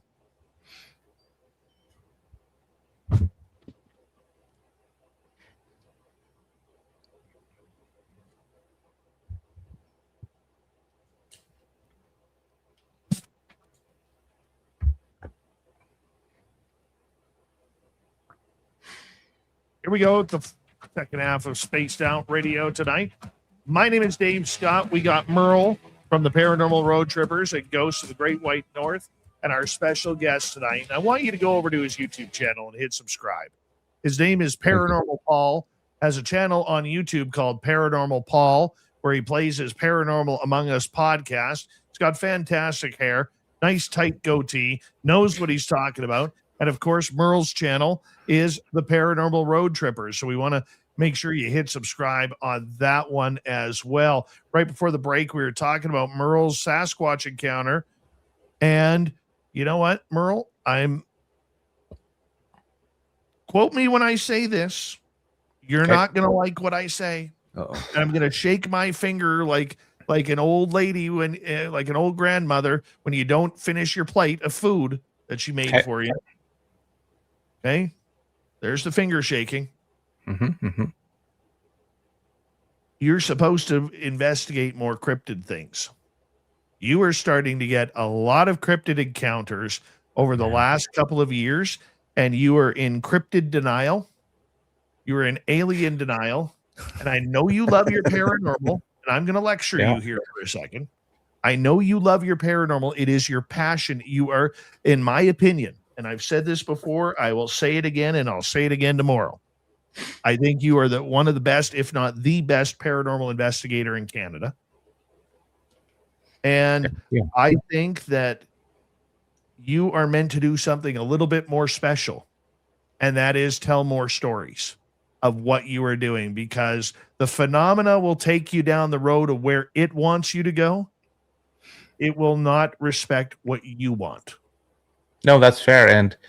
And I have since we're on confessions now, Dave, I've been putting my toes in the cryptid pool and doing a little more research. And that was one of the reasons that drove me to Spokane again, to those caves, not just for the ghosts, but absolutely, that's again for the cryptids. But over time, you have had a lot of cryptid encounters in Princeton, British Columbia, when you were on a hunting trip. Oh yeah. Okay. Yeah. Up here in our area a few times. Now a couple times down in Spokane. This is what you're meant to do, man, is you're meant to tell these amazing stories. And I believe it's the phenomena telling you, yes, ghosts are a part of it, but it's like the phenomena is trying to tell you, Merle, open your eyes. There is way more to this than what you know or what you will let in. Paul, what do you think? You know, it's funny that you mentioned that one little thing, little cryptid encounter just unlocks a whole big door into something else. And 100%. It's, you're a fantastic paranormal investigator. Something else happens. You gotta follow that too. And I had an encounter like that, and I thought it was amazing, and that kind of did the same thing to me. So that's pretty cool. So Dave, is this the right time to say that I'll be going on a Bigfoot expedition at the end of this month? This is a good time to say that. Are you going with Jason Jordan? No, I'm not. I'm gonna probably go solo. I think that's a great thing for you to do. You know, Okay. investigate it the exact same way. But just remember, they're bigger than you. A lot. That's true. That's true. Right? They could probably run quicker than me too. I'm not built for speed. Let's be real. Are you going Harrison or Chilliwack? Probably Harrison. Maybe up by Silverdale. I know a few Silverdale? spots. Yep. Yeah. North of Hope. Yep. If you're going out there, just remember that, you know, what I would do if I were you, and this is just me, I'm no expert. Research the encounters before you go there and find out where like, say, for instance, if you went to Ruby Creek, which is by Hope, British Columbia, okay, that area, yes, it's on Indigenous land, but that Sasquatch clan in there seems to be a little bit more aggressive, and they try taking people. But if you go to an area like Harrison Hot Springs, they are more docile. They seem to just kind of do their own thing, and they will pop up usually at the far end of the lake. That's where I've done it, up the north end of Chehalis Lake. Yeah. Chehalis, Davis Lake, Stave Lake, all in the back in that area. And bring a jar of peanut butter. Okay. And a boomstick, just in case. And a glow stick. Yeah, that too. Bring it all. Absolutely. Absolutely. But yeah, go for it. Absolutely go for it. I mean, I'm happy to hear you actually do this. Yeah. I really am. And I think awesome. You were, you know, you don't want to go into hostile territory. You know, like I have the two areas here, as you know, and the one area, they are very docile. They are very docile. They love my son there. Absolutely love my son. And that's where we had our 2022 sighting, was in that area. You know, that I'm going to call it a clan because that's what everybody calls them, is clans. Okay. That clan is a lot more docile and a lot more easygoing than the clan at Flight 21, which is very territorial. They seem to have accepted us, but they only accept us on their terms. So we have to make sure that we are playing by their rules and not ours. Like with ghosts, for the most part, you can get them, you can say to them, look, I'm calling the shots here. Okay, I want you to help out. Then they'll make the decision like a human. Well, am I going to play or am I not going to play? Whereas with the Sasquatch, you really don't have a choice but to play by their rules. That's fair. Their force, their rules. Yeah. Yeah, I guess in hindsight, I have had a handful of the Sasquatch encounters. I guess I'll just talk about them more. But no, I'm really wanting to go alone, for one. I want to go to the bush probably for the night alone. That's scary. And that'd be all right. It'll probably be scary, yeah, you're right. But like I'm pretty bush savvy. I'm with hunting and camping and survival camping and all that. But I really want to apply my ghost hunting techniques, maybe to try with Bigfoot or other cryptid encounters. Like, I mean, with the rolling audio and just analyzing audio constantly, because our audio recorders pick up way better things than our ears do, and exploring like audio with Bigfoot and just a ton of ideas I have that I'm going to try. So take Merle's girl with you. Don't go alone. Can't wait to see it. Don't Yeah. go alone. Don't be stupid. Don't go into a Sasquatch area alone. Yeah. I know Harrison, I would do that. But yeah, Ruby Creek, I wouldn't do that. So no, but even Harrison, because people in that back end have vanished, right? When there's a case there that David Politis has investigated, my vote is don't go alone. Okay. And in that back area, a number of people have just vanished into nowhere. I'm not trying to scare you. I'm just giving you the reality of it. Harrison, like the back end of Harrison, that's been my go-to for like off-grid camping for years. But that being said, Dave, you're correct. It's oddly quiet there at night, like oddly quiet at night. And you do, even when you go walk into the bush to go number one, when you're with a couple other people, and you feel like you're being watched or something's encroaching on you. Even when you go for a little walk or whatnot, it's the vibe there alone is pretty intense. And like I said, that's a uneasy feeling with you when you're with a group of other people. But when you're by yourself, I would imagine that's just, I don't want to say horrific feeling, but just extremely unsettling. Yeah, no, I don't know if I'd sleep there for the night, but like, yeah, no, I hear what you're saying. Go on cautious and be safe. Yeah, here's the other thing too, Merle, that that I want you to kind of put into your brain a little bit. And you're so brilliant with this, so I know you'll get what I'm saying. There's a difference between going camping and having an encounter and going camping with the intention of finding Sasquatch and having that energy surrounding you. Because the minute you put the intention out there, they are picking it up.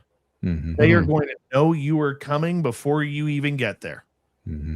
And because you've put the intention out to the universe that this is what I'm doing. And with that, it enhances your ability to be having something that you don't want to happen. Right. It's kind of like people who say, I want to see a UFO. I want to see an alien, but I don't really care if it's a good or bad alien. I just want to have the encounter. Well, the next thing you know, they wake up on the table, bent over, getting the old Whitley Strieber treatment. Right? You don't want that. So you haven't put out that intention before while camping saying, hey, I'm here to see Sasquatch. Now you're going to be calling them in. You're all alone. They're not going to be alone. It's not just a one-on-one encounter. If you see one, there are others around. 100%. You won't hear or see them, but I'm sure they'll be around. No, and it was like brings me back to Flight 21, Dave, and we got essentially chased out. I'm well aware of that too, but yeah, like I'm not trying to overstep your knowledge because I know you're not at all. Yeah, I know that, but yeah. When are you going? Do I need to drive down? We'll see. We'll see, Dave. We'll probably maybe the third weekend. I have to double check on some things, but that was my plan if I can make it work. So, yeah. All right. Well, let me know. I'll be in cell service. I know where the cell service is there. So, Paranormal Paul, Good. You going into the forest alone to call in Sasquatch? I won't go alone, but I'll go in with others who know what they're doing. Since I've only been in the woods once, and that's it's not going to happen by myself. I guess for me, I guess. Worry about sorry, Dave. I was gonna say, like for me too, from previously going hunting for years, I'm very comfortable with being in the woods, and like I'm not overly scared being in the woods. So maybe I am a little bit overconfident, but I am aware of the experiences because I get you're right, I have had them. Yeah, and but if I feel the second I would feel unsafe, I'm out. I'm leaving the chat and going home. And I wouldn't go deep in like if I was alone, I wouldn't go deep in the woods. I would stay on the trail. I wouldn't go hiking. I'm not crazy. It's more or less just to experience the atmosphere, if anything, is what I'm looking for. Yeah. And I'm a city boy. I don't even live anywhere really near woods. So I'm not going to go in the woods unless I'm with somebody who knows what in the world they're doing. Yeah. So luckily I have, a few connections and stuff. So, yeah.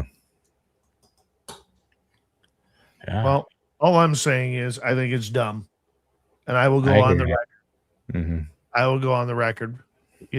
Like if you had a dog still like Shadow, yeah, I would say fine.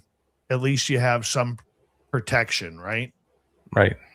But going in alone, even with a pointy stick,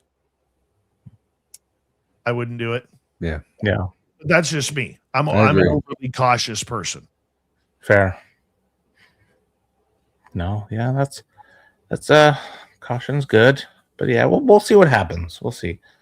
I'm trying to plan something then. If you So need me, I'm there. copy that. You know, because Harrison Hot Springs, for people who do not know, Harrison Hot Springs, a lot of people in British Columbia seem to think that the Sasquatch are only in Harrison Hot Springs. They're nowhere else on the province except Harrison Hot Springs, because it's a very unique, cultural, beautiful area of where lakes meet rivers, where rivers and lakes meet mountains, and mountains meet glaciers, and absolutely everything. It's really the mountains that open up the lower mainland of British Columbia right to the north. And it's an incredible piece of land that is very majestic and very, very much full of legend by the Chehalis First Nation. And the Chehalis First Nation has many, many stories of women, especially, who were kidnapped by Sasquatch from the reserve. Wow. And taken as Sasquatch wives. And then the warriors from the reserve would have to go up to the mountains to where they believed the Sasquatch caves were, and they'd go in all these caves trying to find the women. Wow. One woman was gone for, I think, somewhere between 2 and 4 months. And when they found her, she didn't know how to speak their language anymore. She was speaking the language of Sasquatch. Interesting. And when they found her, they grabbed her, they took her back. The Sasquatch followed them down, chased them down the river, or chased them down the mountain through the Chehalis River. They were able to get away because of the canoes they were in. They paddled their way to the reserve, where they had everybody lock up all the doors and windows. And for about 2 weeks straight, this Sasquatch tortured every building in the town trying to find his Sasquatch wife. Wow. This happened around the 1930s. Oh, weird. Yeah. You know what popped in my head when you were talking about that? The movie Dances with Wolves. Yes. When the white woman was, I don't know if she was kidnapped or whatever, into the Indian tribe, and she became one of them, and then they came to get her. Not that, it didn't have they didn't search for her like the Sasquatch did, but it just hit me like that. That was weird. Yeah. It's very much real. Very much real. So, Merle, it could happen to you. Could happen to me, and I guess we'll find out next month on Spaced Out Radio. Ghosts of the Great White North. Will Merle return? Merle, what's your next paranormal adventure? Well, that. I'm also going to be heading into the interior, hopefully in July, to do a couple of I have 3 documentaries I'm trying to pump out for summertime. Obviously, we're going to find some time to get up to you too, Dave, to do some of our stuff. And yeah, I'm excited. Got lots on the go, and I can't wait. Yeah. Awesome. And when it comes to the paranormalist, we got about 6 minutes to go here on tonight's show.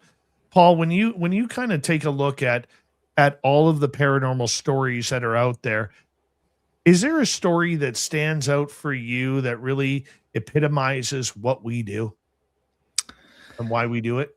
Not really. Just wanting to know the history and in any, kind of communications that we can get with someone that has lived, whatever time period that we're trying to, learn about or whatever. It's just trying to find the unknown that really intrigues me about doing this stuff. And it's just, I don't know. It's just an amazing adventure, never knowing what you're going to get, if you're going to, get something or just get completely nothing. when you go to these locations. But it's just an incredible journey, I think. What do you enjoy about the journey?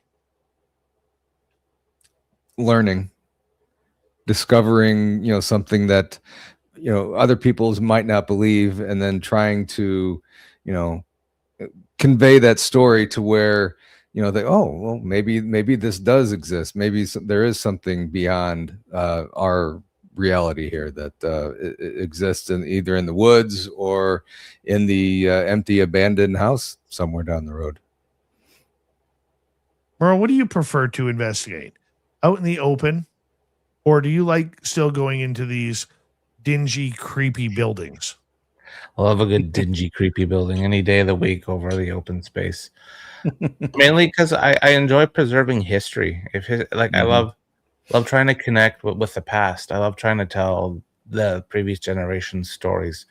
If I can help a historic location, a site, or anything like that, that's a home run for me, and that's what I prefer to do.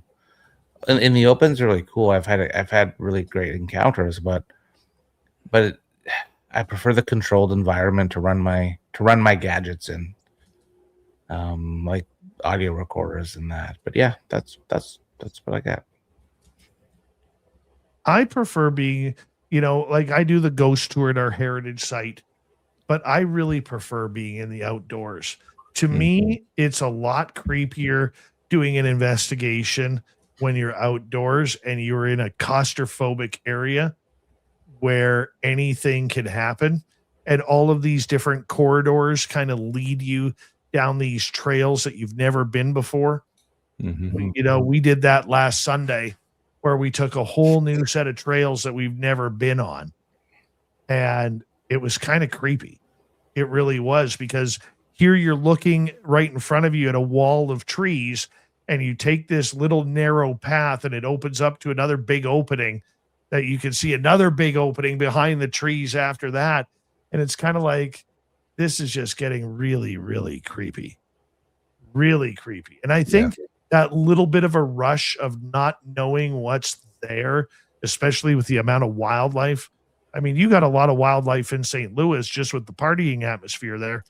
But up here, when you don't know what's around the corner, is it a grizzly bear? Is it a black bear? Is it a 1,200-pound moose? Is it a wolf pack? Is it a mountain lion or a lynx or whatever it might be? It gets a little creepy, because you know that when they're bedded down and they hear you, they sit silent. Yeah. They sit silent until you enter their area. Then they will decide whether to run or whether to say, hey, boys, you're in my spot. Yeah. And I want my seat back. And I don't want that to happen, but it's creepy when you put yourself in that type of environment. Yeah.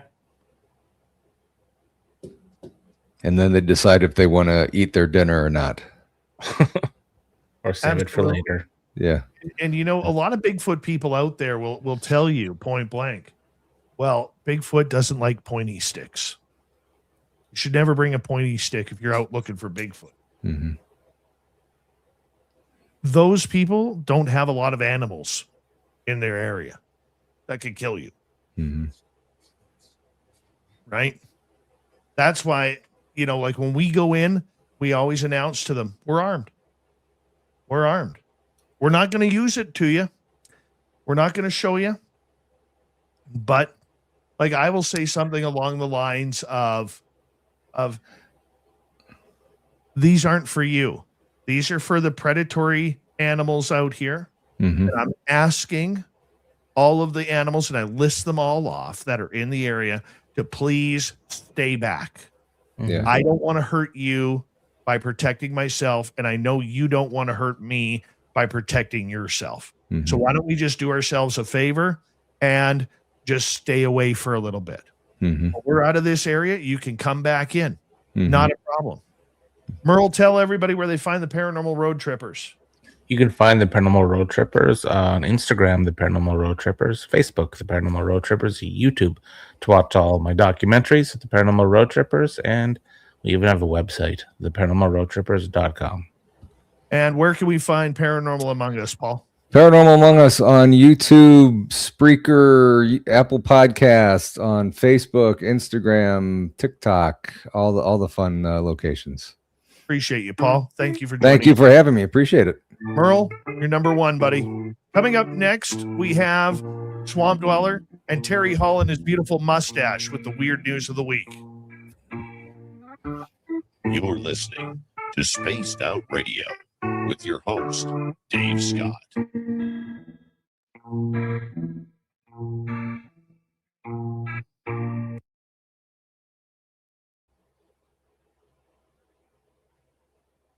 Pop goes the Merle.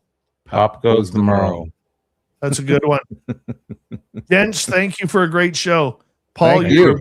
Thank you. Thank you. I appreciate it. Let's Thanks do for it having me again. on. Okay? Absolutely. Let me know. Merle, Awesome. thank you. Thanks for coming on. See you. Nice meeting you, Merle. Dave. You too. Have a good night, guys. Stop now! You're under arrest!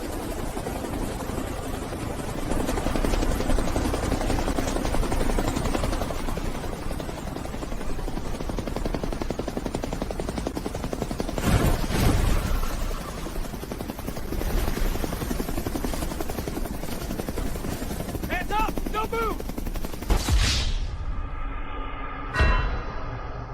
Don't get caught without your Spaced Out Radio merchandise. We have t-shirts, mugs, hoodies, socks, hats, stickers, and so much more. Whatever you're looking for, we have you covered. Why just be a fan of the paranormal when you can look the part? We don't have ugly merch, folks. Check out the Spaced Out Radio store. Find the link in the description below.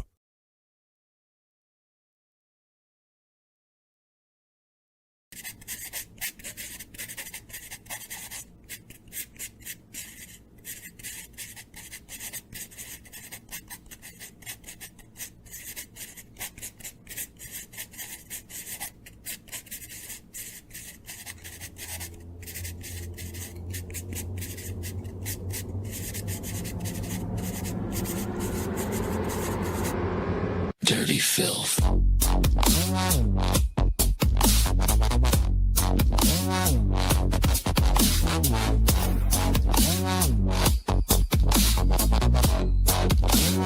Dirty filth.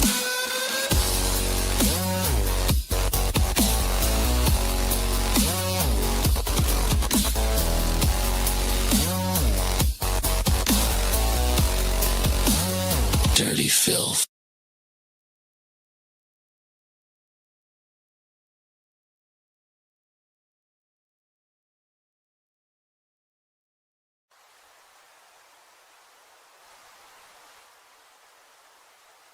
Object is heading north 045 degrees. It's definitely not a plane.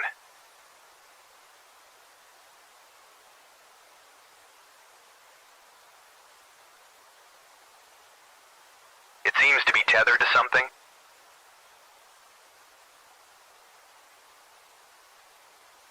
Is that a banner, Joe?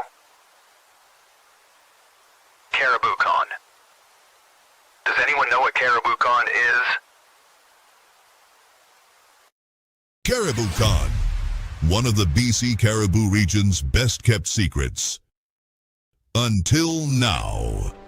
Join our panel of renowned paranormal experts for a weekend of fun and intriguing presentations. Go to cariboucon.com to book or inquire now.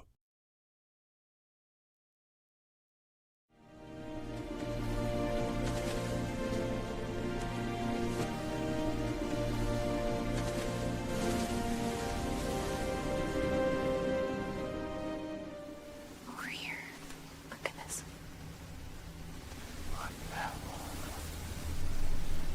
Discover Spaced Out Radio on all your favorite platforms. We're live every single night with the best in UFOs, cryptids, paranormal, and the unexplained. And you can find us on all your favorite platforms. Head over to Instagram for behind the scenes and daily weirdness, TikTok for quick mind-bending clips, Facebook for community discussions, and X for real-time updates and hot takes. Wherever you scroll, Spaced Out Radio is there. So go search Spaced Out Radio on every platform, hit follow, and turn on notifications so you never miss a single episode. The Weird is waiting. See you there.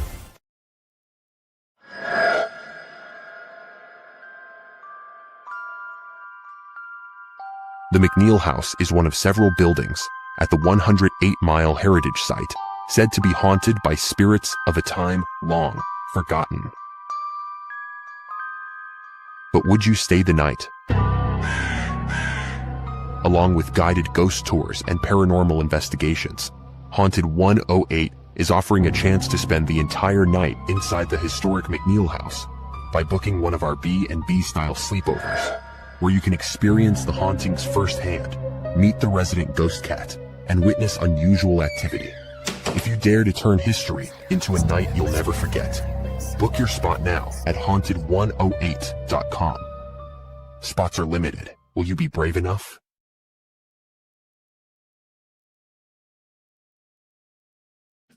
For Terry Hall, myself, hanging on out. There he is. Look at that beautiful mustache, people. Look at that beautiful mustache. Good evening.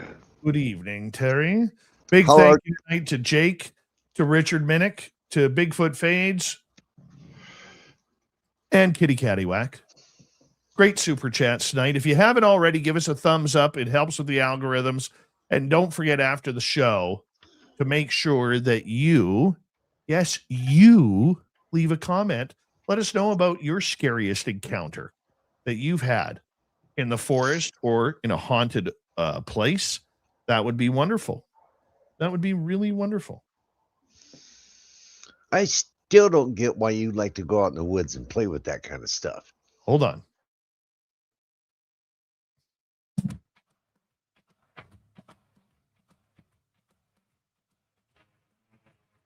Hard to believe we're already in hour number 3 of Spaced Out Radio tonight. This is what happens when you're having fun, talking monster encounters and ghostly encounters. Gosh, I love what I do, and I hope you love listening to it. Hi, everybody. My name is Dave Scott, host of Spaced Out Radio. Up next, we have Swamp Dweller and Terry Hall with the weird news of the week. But first, we want to say hello to all of you listening in on our terrestrial affiliates around North America, digitally on every major podcast network, our website, spacedoutradio.com. We have a plethora of features for you. Rock out to Bumblefoot, read the news wire, check out our swag as well. Follow us on X at Spaced Out Radio, Instagram at Spaced Out Radio Show, and on Patreon in the Space Travelers Club. The Desert Clam has set the password for tonight in the SOR Space Travelers Club. Abodiment. Abodiment is your password. Use it wisely, Space Travelers, as the Clam sets the password each and every night right here on Spaced Out Radio. Let's head to the swamp. Hello and welcome to Spaced Out Radio's Swamp. I'm Swamp Dweller, and tonight I'm going to take you on a mystic journey of the unknown, sharing tales of monsters, legends, and nightmares. Welcome to the Spaced Out Radio Swamp. First off, I want to thank you for telling the first story I submitted a few months back. You did a wonderful job, and I'm very grateful you decided to tell it. This next story takes place in the Cascade Mountains of Washington State. I had just came back from my second Iraq deployment and had been assigned to the USA Air Ambulance Detachment at Fort Drum, New York. 7 months later, our unit was transferred to Yakima Training Center in Yakima, Washington. The constant deployment and change put a great deal of strain on an already weak marriage, resulting in her moving back to live with her folks in New Hampshire. I was depressed about it, and when a 4-day weekend came up, I decided to head into the mountains for a little time for myself. The road was rough. Going as soon as I left the highway, I kept driving in my 2000 Ford F-150 until I saw another road about 10 miles away from the highway. This road was overgrown and looked like it hadn't been used for some time. Since my intention was to completely escape away from people for a few days, I took it. The road was hardly wide enough for my truck. It went all the way and over a ridge into a quiet field in the middle of the woods. Small steam made its way through the center. I pulled off the road and decided to make a camp. Within a short period of time, a campfire was made and the back of my truck was set up for sleeping. I had an old camper shell and an inflatable mattress with blankets and such. I made a dinner of steak and potatoes and watched the sun disappear below the horizon. It was beautiful out there. No sounds of cars or anything. I felt like I honestly had the whole world to myself, and I felt good for the first time in a long time. A few drinks later of single malt scotch, I decided to go to bed and get some sleep for an early start the next day. I had planned to do some fishing and maybe have a small hike. The weather was cool and the stars and the moon were clear. I fell asleep as soon as my head hit the pillow. A few hours later, though, I was woke up to a growl outside my truck. Heavy footsteps circled around my vehicle, and then I heard a high-pitched scream. I normally, at the sound of being paranoid, carry a handgun while camping, and this time was no different. I reached over and unholstered my Charter Arms Undercover 38 Special and sat with my back to the cab. It was still circling the vehicle, and I managed to glimpse it through the side camper window. A dark and mysterious-looking woman and a short, plump man were staring at my vehicle. They did not look armed, so I decided to go ask them what they wanted. I got out of the truck and looked in the direction I had seen them, but there was nothing. I searched the entire area around the site. Nothing. I got back in the truck and locked the door. It must have been my imagination, I told myself, and a few hours later, I eventually passed out again. I again awoke to the truck rocking and screaming and hollering in the early morning as a person was hitting my camper shell repeatedly and yelling obscenities. I did not want to remain there any longer. I slid through the sliding window in my cab, started the truck, and got the heck out of there. When my headlights came on, I saw a circle of people in robes surrounding me. I threw the truck into reverse and punched it out of there. They jumped out of the way as I barreled into reverse through their circle and took off like a bat out of hell, with them running behind me on foot. Then I got to the main road. I floored it out of there. Unfortunately, a highway patrolman was right there, and I was pulled over. He came to my window, and after I related the story of what happened, he told me that area I was in was home to a religious cult. The road I went up to was supposed to have a no trespassing sign and a chain. I'm happy nothing more sinister happened. Thank you, Swampy, for another spooky story. If you want more just like that, head on over to Swamp Dweller, hit subscribe, ring that bell. He's literally here 7 days a week. Make that 5 days a week for your listening entertainment. So now let's go to Terry Hall. Terry Hall's got a mustache, standing proud and bold. Curled up like a question mark, got secrets to be told. When you folks the Bigfoot tracks, ghosts that won't behave. He's coming to the like a constant wave. Weirdness of the week, yes, strange, yes, wild. For the answers of reality to the unexplained falls. With Terry Hall and Paul, this is standing in the small. I'm based on radio. Let the very stars come to all. There he is. Terry Hall and the weird news of the week every week here on this show at this time. Terry, how you doing, buddy? Doing great. And about yourself, how you doing this evening? I always like it when you're like, Dave, you're an idiot for going out in the forest looking for these big things. You know, Terry, you are a man who isn't scared of anything. Anything. Now, hold on. I was raised in my early part of my life on the East Coast, the far East Coast. And the woods there are a little bit different. I mean, they're not, at least in the areas that I lived in, they weren't very dense.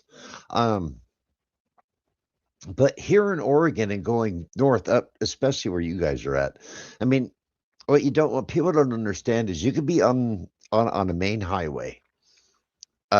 There's forest either side of you, and 10 feet back in, 8 feet back in, noon on a 90-degree day without a cloud in the sky, it's dark in those woods. You can't see 10 feet into those woods. It goes from light to dark. There could be anything out there. Anything out there.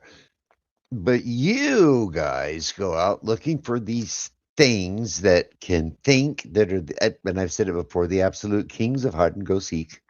They can't be beaten. I don't care if you got a hand grenade with you. If you're out there, and you've even told me that they're coming cloaked and everything. If you're ever out there and you anger one of those things, I mean, you know what happened when the Hulk fought Wolverine, right? Hulk picked the Wolverine up and he had his legs in his left hand and his abdomen in his right hand, and the abdomen went towards the north, then the legs went towards the south. Insert Bigfoot and Dave in the forest. You won't catch me out there, dude. No way. And then not only that, but you go poking around with the spirit world, knowing God dang good and well what's happened to me because of that, unintentionally, and what kind of damage it caused around. You take people out and you expose them to this kind of stuff, and I go willingly. Not only that, but they pay you to do it. Look, I've always told everybody when I go out on research trips with people, we do CE5 events, whatever we're doing. If they come down, I'm going to be the guy that's going to document everything. I'll take pictures. I'll report it, but I'm not getting on that ship. No, I'm going to be the guy that's grounded right here. Take your trips, do your thing. I'll be the guy that says, I'm going back for help. Oh, Terry, you just make me laugh. I got a funny story to kick things off here for you on the weird news of the week. We're going to start off in Madison, Alabama. Okay. And you know how these, you see all these videos on YouTube and TikTok and all over of these people who are part of an HOA, and that HOA board always has that Karen or that Chris who is, flaunting their powers a little bit too much. Well, an Alabama Homeowners Association board has voted this week to euthanize hundreds of geese living in an Edgewater neighborhood. The Edgewater HOA board approved a mass bird kill. However, residents are calling for alternative solutions. According to Brian Goodwin, the board president, Canadian geese, so Canadian Air Force is really invading their area, currently live in the neighborhood at Lady Ann Lake, but the growing population has negatively impacted the area. Godwin noted that the lake's quality has deteriorated with the birds affecting public health, the walking trails, and resident safety in the community. Edgewater resident Natalie Tidwell said she has not experienced such problems. I've never had any issues with hostility or aggression. Well, she probably hasn't been that close to one of them cobra chickens that we call them up here. And we personally never got sick as kids rolling around in the dirt, Tidwell said. I can't say that it's a problem that warrants lethal measures, that's for sure. Canadian geese are federally protected under the Migratory Bird Treaty Act. The birds can be legally caught and killed with a permit from the United States Department of Agriculture. Board member Jack Hollum said the USDA subcontracts an exterminator to cull the geese. Neighborhoods near the Huntsville International Airport are eligible for permits due to concerns over bird strikes. Now, Hollum was one of two board members who voted against the action. He said it only took 2 weeks for another flock to repopulate the area after the 2020 kill.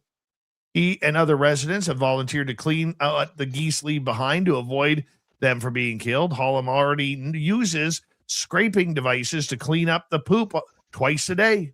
It took me 10 minutes to hit the entire causeway before I went to work. It's a no-brainer. It takes so little time, it's not even funny. The board president, though, says this type of cleaning is one of the non-lethal measures the HOA already tried, but Hollum said he and some volunteers are the only ones who actively have done it. Some residents have even offered to buy equipment worth thousands of dollars to help, but the board has not changed its decision, at least just to postpone the decision so that we could actually prove the efficiency of our measures so that we are really working together. Another resident, Pamela Webb, said it was a bit frustrating not to have those thoughts considered. I wonder how they're going to get around the law. Well, it sounds like, in accordance to what you just reported, Dave, it sounds like they sidestepped the law back in 2020. Didn't you say that there was a kill in 2020 and another flock of geese repopulated within 2 weeks? Yeah, the Canadian cobra chickens, they don't care. Okay, So you take them out. It's like Disney's Fantasia. You take them out, more appear. But they're a crazy bird, man. They Well, are the a thing crazy is, peacocks are nuts too. And like a lot of people around here have farms. Really funny story about peacocks. The lady who lives down the road from us, she started off with 2, quickly turned into 10.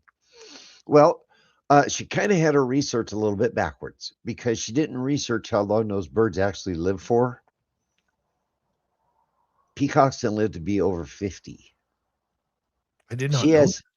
She has 10 peacocks now, which they roost on roofs. They all stand in the middle of Highway 213 and preen their feathers and block traffic. And so she's got 50 years worth of headache and heartache to go over.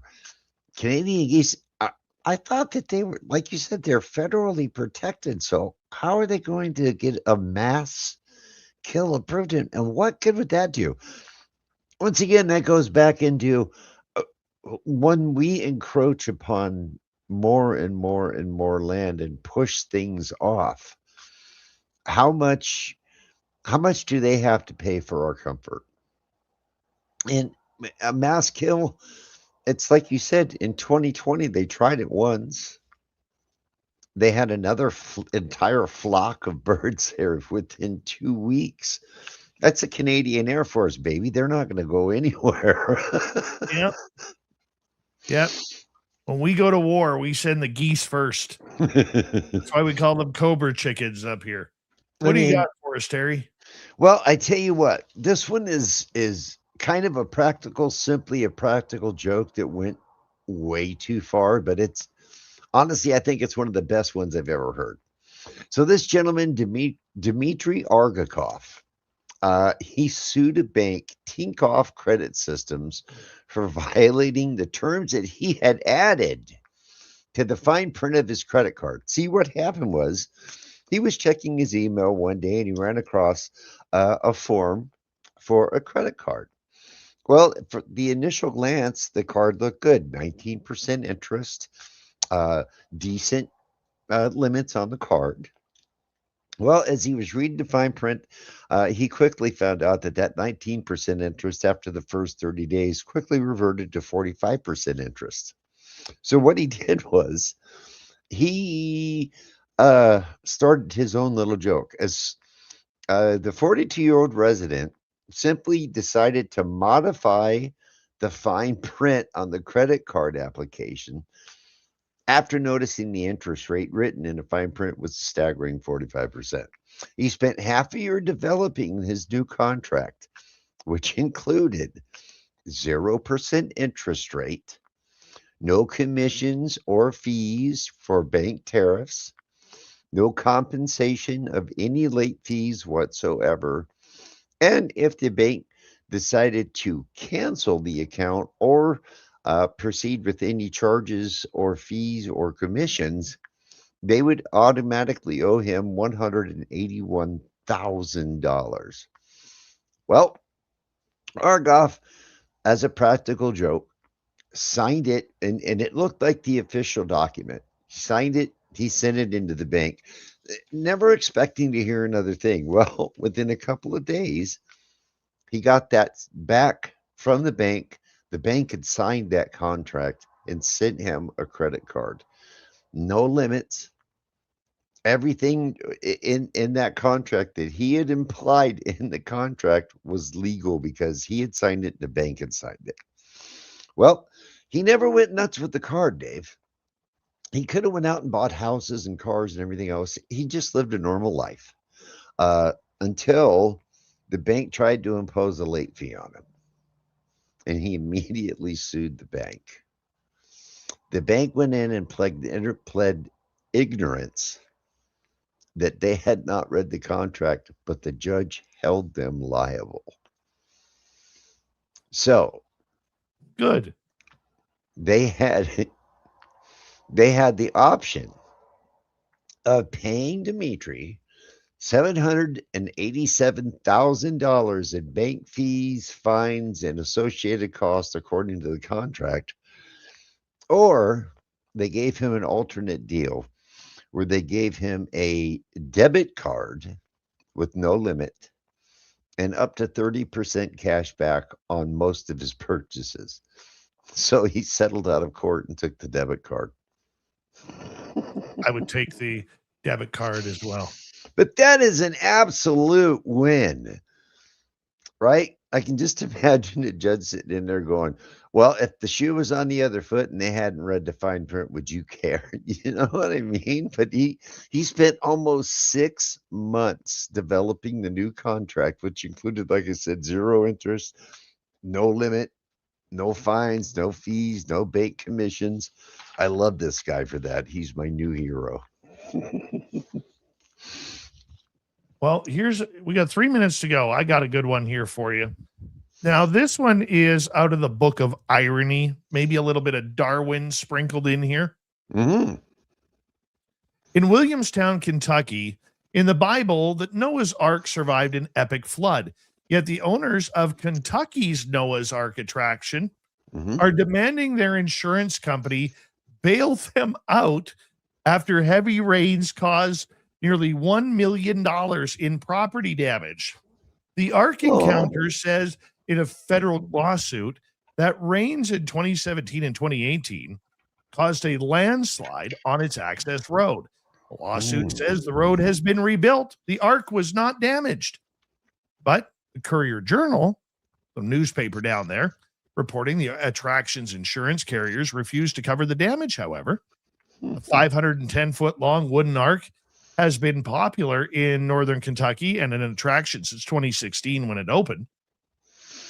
Answers in Genesis, the company that operates the Ark Encounter, also operates the Creation Museum in Petersburg, which opened in 2007. The suit names Allied World Insurance Company, Holdings of Switzerland, its use company, and 3 other insurance carriers. Now, Ark Encounter seeks compensatory and punitive damages. The Swiss company hasn't responded to the court filings, but it's kind of ironic, maybe a little Darwin, that even though the Ark was not hurt like the original flood, they still want the insurance company to pay for Mother Nature's anger. I don't know if I know as a general rule, acts of God are not covered. I've actually been to that attraction. As a carpenter, that place is amazing. It's stunning. It's beautiful. The work there is top notch. But going in Appalachia, the way that they carve the roads into the side of the mountain, and as they pull the top cover off, that's the only thing that's holding anything down. Once you get down, say, 13 inches, underneath that it's very loose. So heavy rains, I could absolutely see it collapsing the road going in there. But I also think that for attractions, that kind of stuff should be covered, don't you? At least God should think so. Well, you know what? It is something that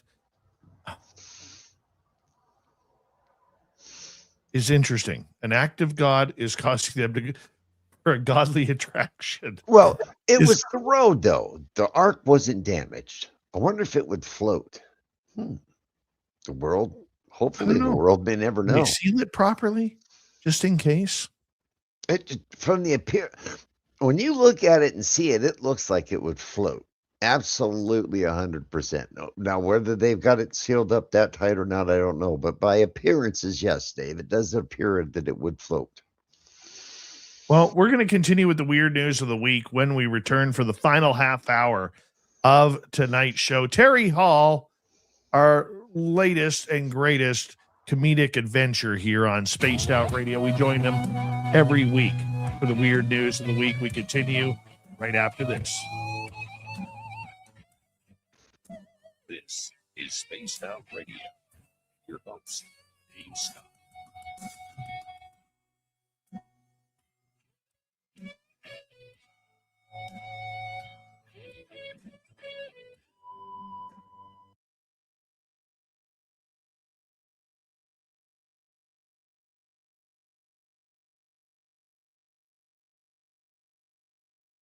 All right, Terry, we're clear.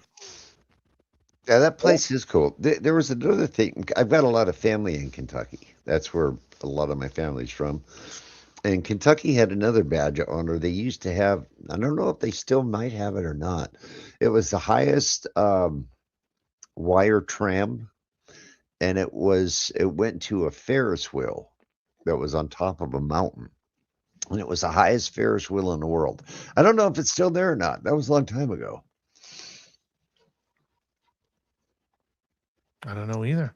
But dude, Flo Rida has paid off for us again in spades this week. This is going to be fun.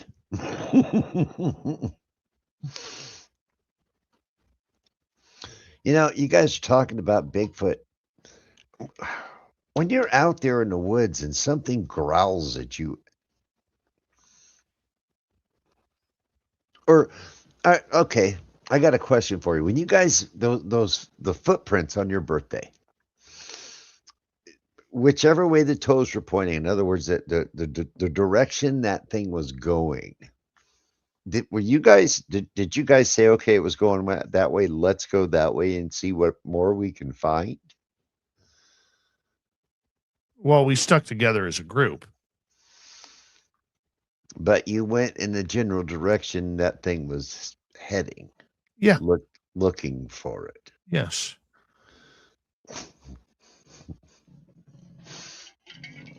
You know, the Spaced Out Radio Cup has been, I don't know, probably over 100,000 miles in trips and things, right? Right. That's one trip it's never been on. It's never going on.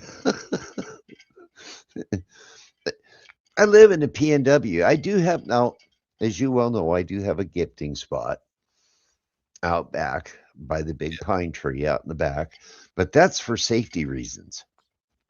It's like, okay, all of that back there is yours. Is up here's, if you don't mind. This is where the people are.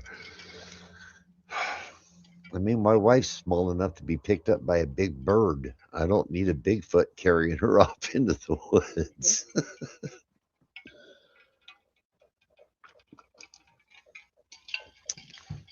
Ooh, J Truth Seeker. I haven't tried one. I don't know any. Do you know anybody who's tried a peacock egg? No.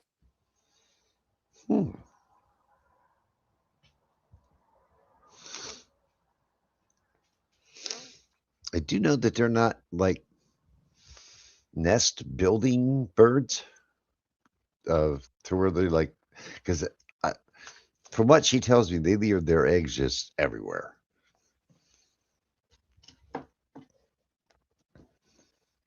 We got about 2 minutes, brother.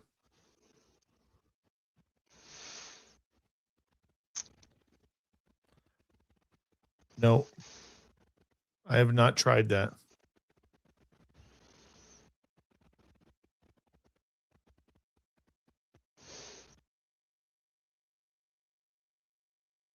A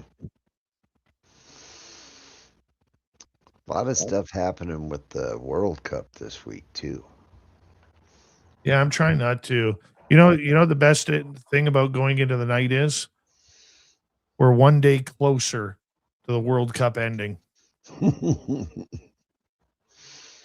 Well, this one, there is a story that kind of relates back to a Navy story that I heard about Iceland.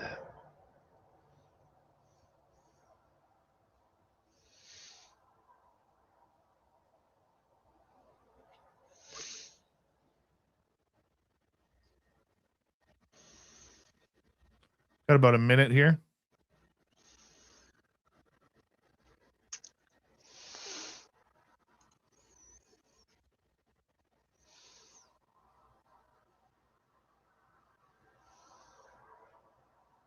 Big thank you tonight to our 4 super chatters, Kitty, Bigfoot Fades, Richard, and Jake. We appreciate your love and support. If you haven't already, we encourage you to give us a thumbs up. It helps with our algorithms. And after the show, leave a comment. Tell us a spooky story you've gone through. Yeah, 30 seconds, Terry.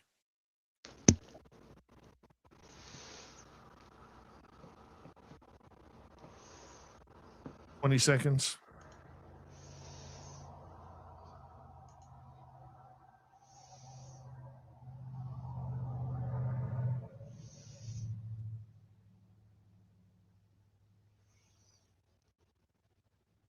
And here we go, everybody.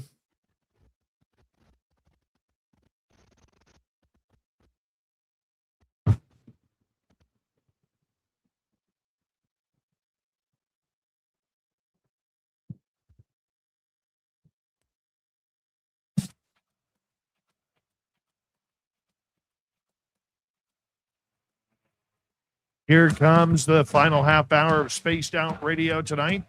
My name is Dave Scott. We got the weird news of the week going on right now. Let's get right to Terry Hall as we kick this off. Terry, thank you so much for being here tonight. Thanks for having me, Dave. Thanks for having me. Hey, so Florida has paid off for us yet again this week. It's Florida, of course. Right. So you think that when you get incarcerated for being on a high-speed trace that, you know, if and when you did get released or when you got released, you'd kind of mind your P's and Q's. Well, not so much for Jeffrey Julian Vasquez. He was released from Monroe County Jail, according to the Monroe County Sheriff's Office. He didn't waste any time before getting into more trouble. Now, keep in mind that he had been arrested for high-speed pursuit, theft, or in Florida, they call it borrowing a car, you know, just borrowing a car. But he was released from the Morgan County Sheriff's Office. Deputies say that right after walking out, he stole a Ford SUV from the Plantation Key Courthouse and took off, putting him right back on the wrong side of the law with it amounted to just a few minutes. The chase that followed kicked off Friday around 5 o'clock. The sheriff's got word that the Florida Highway Patrol was already pursuing a Ford SUV that had bolted from the reckless driving traffic stop near mile marker 83. The Highway Patrol took the lead on the pursuit while the sheriff's office assisted. The two agencies eventually brought the Ford to a stop near mile marker 61, where Vasquez was taken into custody and hauled straight back to the same jail that he had just left. Yeah, that's not cool. Florida man for you. Florida man for you. Like I said, Dave, one of these days we could do an entire hour just on knuckleheads in Florida. That would be a really easy thing to do. Love the Florida stories. Here's actually kind of a cool one. Okay, it's eerie but cool. Mm-hmm. You know all of the bodies up on Mount Everest? Yes. Well, authorities from the country of India are looking to recover one of their most famous bodies up on Mount Everest, a climber that is only known as Green Boots.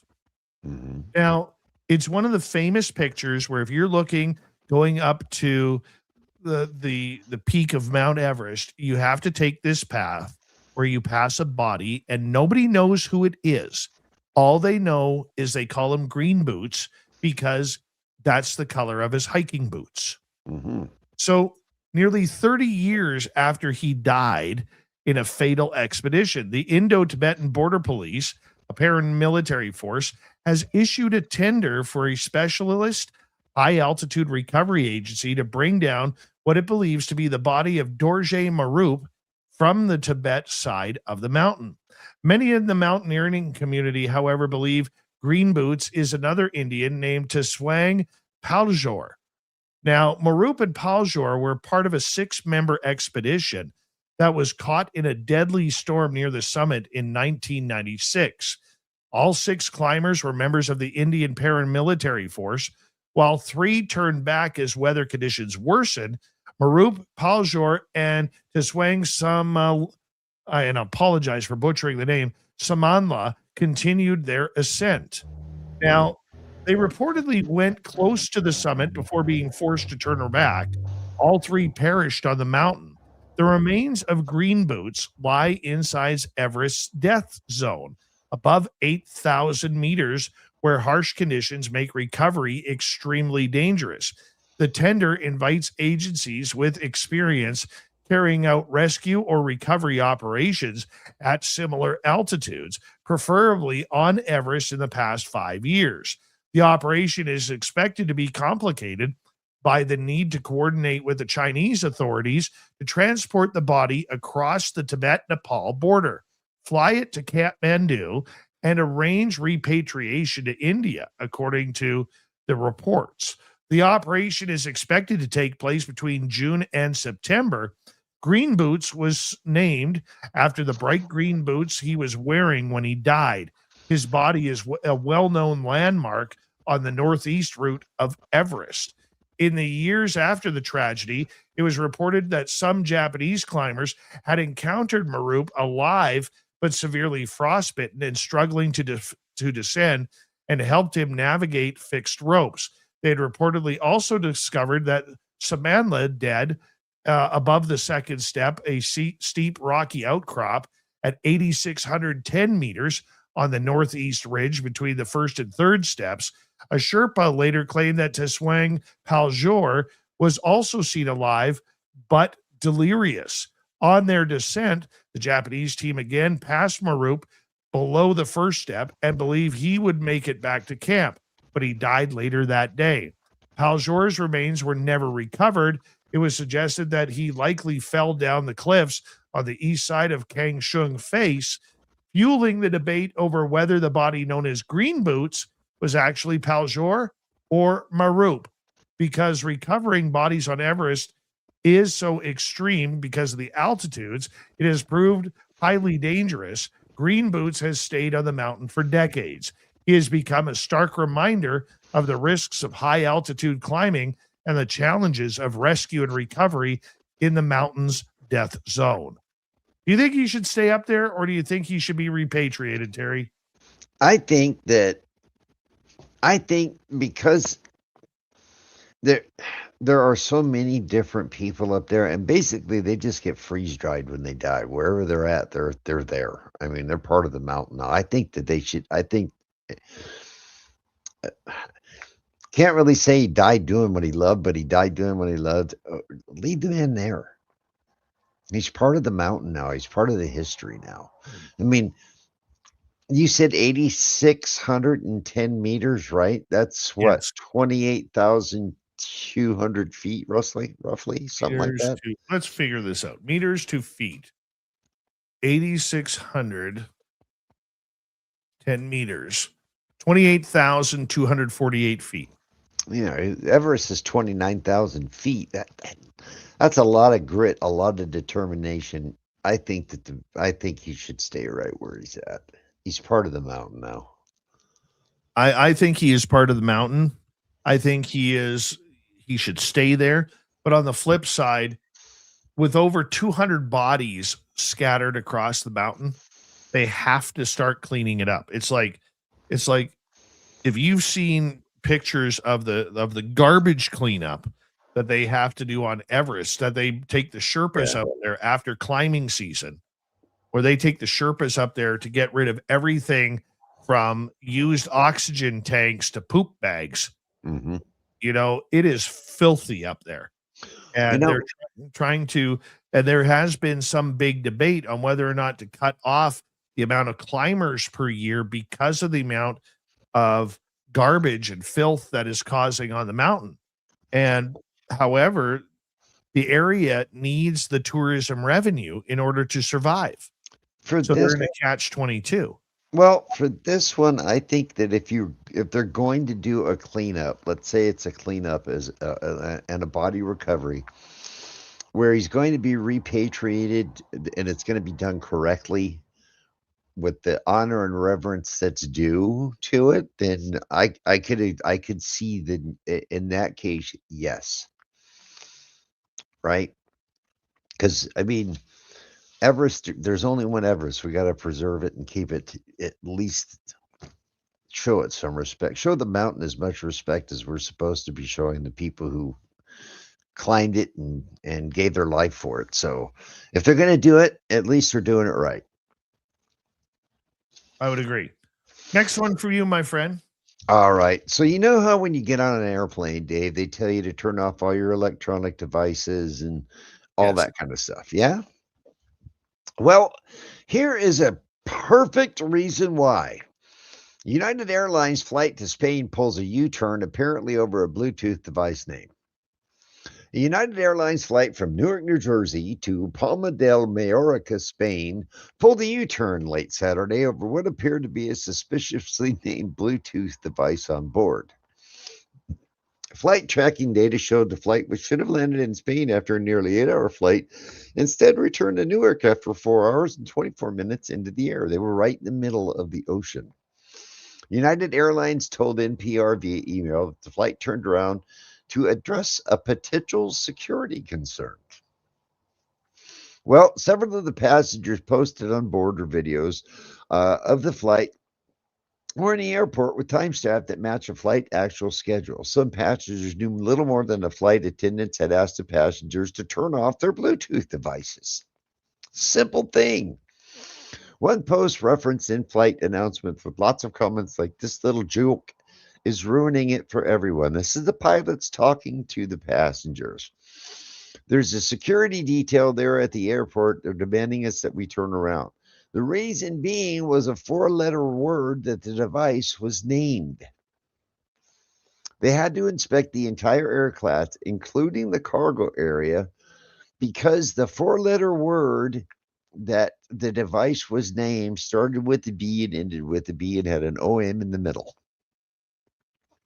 It was labeled as bomb. A Bluetooth network labeled as bomb caused this flight to turn around halfway in the middle of the Atlantic Ocean and return back to the airport because a Bluetooth speaker that was left in a bag that was left on. And it was labeled as a bomb because that was the actual name of the speaker." Wow. That's just silly. Why do that? It belonged to a teenager. And another Reddit post of someone who claimed to be the spouse of the passenger similarly reported that the word in question was bomb and the device would belong to a teenager. The flight eventually reboarded and landed in Palma de about 9.5 hours late. Love So, when you get on an airplane and they ask you to turn off all your electronic devices, don't be the guy that sits there and says, "I've gone to electronic school. It doesn't matter." It does matter, especially if your Bluetooth speaker's name is bomb. All right, let's go to this one here. I think you'll like this one, Terry. I do. I really, really do. So in Japan right now, there is an ice cream cartel working its way through the sweltering summer heat as summer gets closer. Authorities in Japan have raided 6 of the country's largest ice cream firms for allegedly colluding to raise the price of their products, provoking anger from frozen snack aficionados as they face a cruel summer ahead. Officials from the Japan Fair Trade Commission on Tuesday carried out searches of the corporate headquarters of Akagi Niugoyu, Izaki Glico, Lotte, Meiji, and Moriaga Milk Industry and Moringaga and Co. due to suspicions they had violated anti-monopoly laws. As officials at the JFTC said that this is not issuing a statement on the raids, but all 6 companies have confirmed they are under investigation by the commission and say they are fully cooperating. The companies are suspected of colluding to use inflation in food prices to raise the prices of their products beyond the increase in raw material costs. Senior executives in the companies face allegations they held meetings and exchanged emails for years to coordinate the timing and the scale of retail price rises for ice creams and other frozen desserts, according to the news agency. Public broadcaster NHK covered the raids in its main evening news bulletin using a graph to show viewers how the price of 2 flagship frozen delights, Meiji ice cream and Morinaga milk 6-pack Choco Ice Bites, jumped lockstep 4 times between June 2022 and September 2025. Morinaga Milk issued a statement on its website saying, subject to an on-site inspection by the Japan Fair Trade Commission on suspicion of violating the Anti-Monopoly Act, we take this very seriously and will cooperate fully. So yes, it's not just happening in North America, but ice cream and ice cream people, because I don't know about you, Terry, I love ice cream. Dude, I you have an kidding? addiction to ice cream. You know what it is for a bucket of ice cream? You know, one of those paper little buckets that you get? It can get up for novelty ice cream. Like if you wanted like cotton candy or Rolo or something like here, up here it's like $12. $12 for ice cream. Well, I tell you what, ice cream buckets. One of those companies you mentioned, Meiji. I actually have ice cream, Meiji ice cream in my freezer. I'm like you. We even found, Dave, I don't know if you guys have Good Humor up there, but Good Humor used to make one that had a candy bar in the middle of the ice cream bar. It was a chocolate candy bar in the middle of the. I found them. I found some in a store the other day. I bought 13 boxes of those things. They're in the freezer out back. But the Meiji, the one that they make that I enjoy is it's vanilla ice cream on the outside and it's that red bean paste in the middle. They're fantastic. Japanese. And the other one that I tried from Meiji is they were making those. They were a novelty, like a viral sensation for a while. That like they were shaped like a strawberry, say. Real crunchy on the outside and then strawberry ice cream on the inside, or a mango, or I can't remember the other two, but I've tried those as well and they were fantastic. So I don't care if they are jacking up the prices. They know how to make really good ice cream. I have such a weakness for ice cream. Terry, we got 4 minutes. What do you got for us? Okay, last one, Dave. Last one. Here we go. So they had a record. Oh, this one really creeped me out, buddy. This one just it got under my skin. So, a gentleman in Australia was known as, this guy is now known as the Cockroach Kingpin. In Wellington, more than 100,000 live cockroaches illegal to keep in Australia were confiscated from a single breeder in a county's largest ever seizure of exotic invertebrates. 100,000. These were the big ones too, dude. Like angry looking things. The kind of when you run across the room and you stomp it on the wall, it kind of shakes it off, looks at you, and runs the other way, kind of thing. And matter of fact, Dave, they were the Madagascar hissing species. It's one of the world's largest cockroaches. So what happened was his neighbor started complaining of a smell, because apparently when cockroaches, you have that many of them, there's quite a foul odor, and reported him. When they walked into the guy's house, the investigators were stunned. They had never seen anything like that. The Madagascar hissing species is the world's largest cockroach, longer than my finger. So they're quite long. I would say Oh, probably 1.25 inches to up to 2 3/4 inches long. Now cockroaches, they do flourish in Australia because of the climate, but these were illegal. They were imports. But Oh, can the you damn imagine, import Dave? cockroaches. Can you imagine? And they fined this gentleman $142,000. And they also said that there was over $200,000 worth of damage done to the structure where the cockroaches were being kept.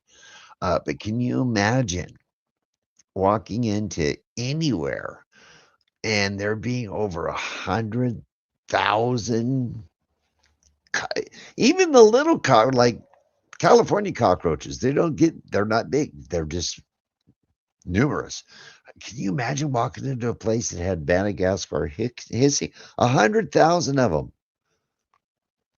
I would have nightmares for the rest of my life. That would be one job that I would quit after seeing something like that.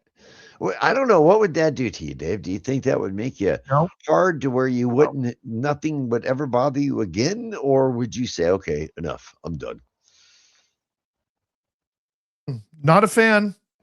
Not a fan, my man. I'm going to tell you right now, I am definitely not doing the cockroach thing. Not a fan of the bugs. No, I do got one more to close it out. It's kind of cool because you know how famous Germany is for their sausages, right? Yeah. Well, this week, a German man has assembled the world's largest Lego sausage. It reportedly has 65,000 Lego bricks.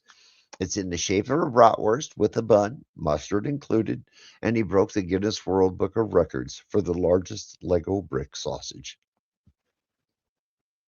That's actually kind of cool. That's actually really kind of cool. And Terry, I love it when you are on Spaced Out Radio. It is always a pleasure to share the airwaves with you, my friend, because you are just hilarious. You really are. And you bring a little bit of comedy each and every week to the show to kind of break it up. Thank you, man. I love you, buddy. Love you too. And Joe, I'm not quite 8 feet tall, but my wife thinks so at times. My kids used to think that I was Superman when they were growing up, so neeners. Yes. Yes. And here I am celebrating a big shout out to my young boy who graduated grade 7 today. And he is heading off to high school because in Canada, high school in British Columbia, at least, goes from grade 8 to 12. So good for him on a great year. I'm so proud of him. As we say hello, Mr. Ron Bumblefoot Thal, rocket in the background with little brother is watching. Bumblefoot is the official music of Spaced Out Radio, rocking us in and out of every single show. Get your horns up for the guitar god himself. Special thanks to everybody listening in at work, at home, in your cars, wherever you may be. Thank you to everyone in our chat rooms tonight. YouTube, Twitch, LGAP, Facebook, Spreaker, LinkedIn, the Space Travelers Club, and on X, hashtag Spaced Out Radio. Remember, this show is copyrighted by Spaced Out Radio and Bigfoot Broadcasting Limited. Thank you so much for choosing to share your evening with us, because together, my friends, we're watching. We own the night. Mr. Bumblefoot, we need a favor. We need you to take us home.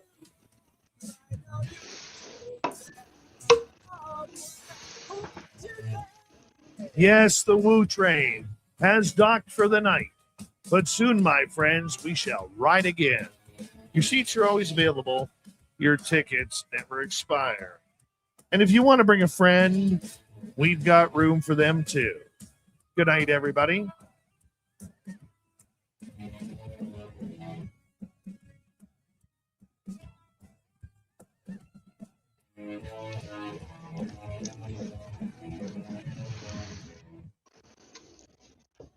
Terry, you almost made me crack up again. I was trying. I know you were. Hey, comic relief, man. Everybody's got to have a little bit of it. Yeah. Oh, yeah. The world's too serious anymore.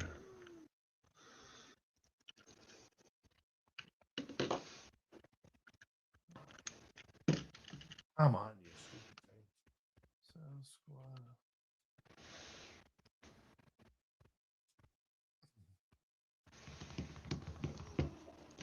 Publish that.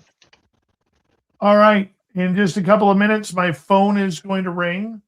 It will be WABC in New York for the hell they call it, Other Side of Midnight with Walter M. Sterling. I hope you guys all tune in tomorrow night on the show. It will be Richard Sirett. We're going to talk about Tales from the Rock and Roll Twilight Zone. Tales from the Rock and Roll Twilight Zone.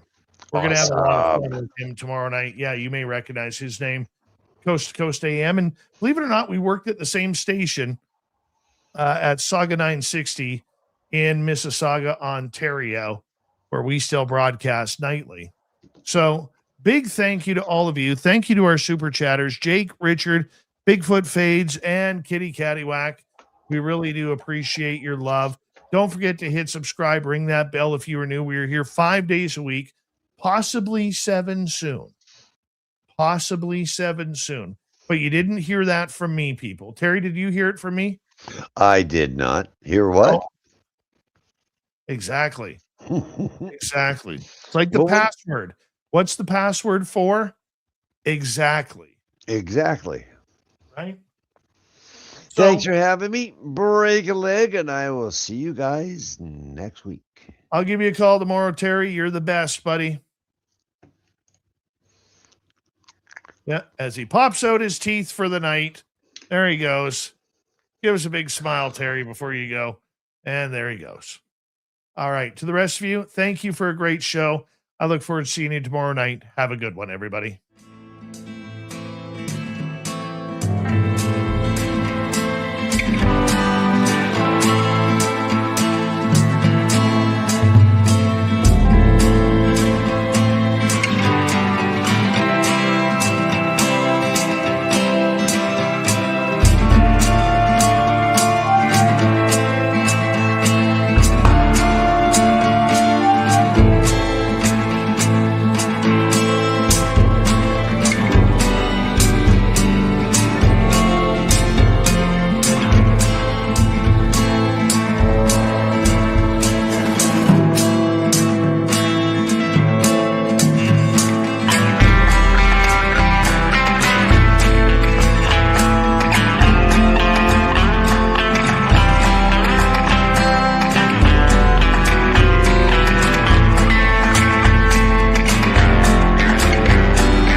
Stay healthy, my friend. You too. If you need bail money, give me a call. Always, Dad.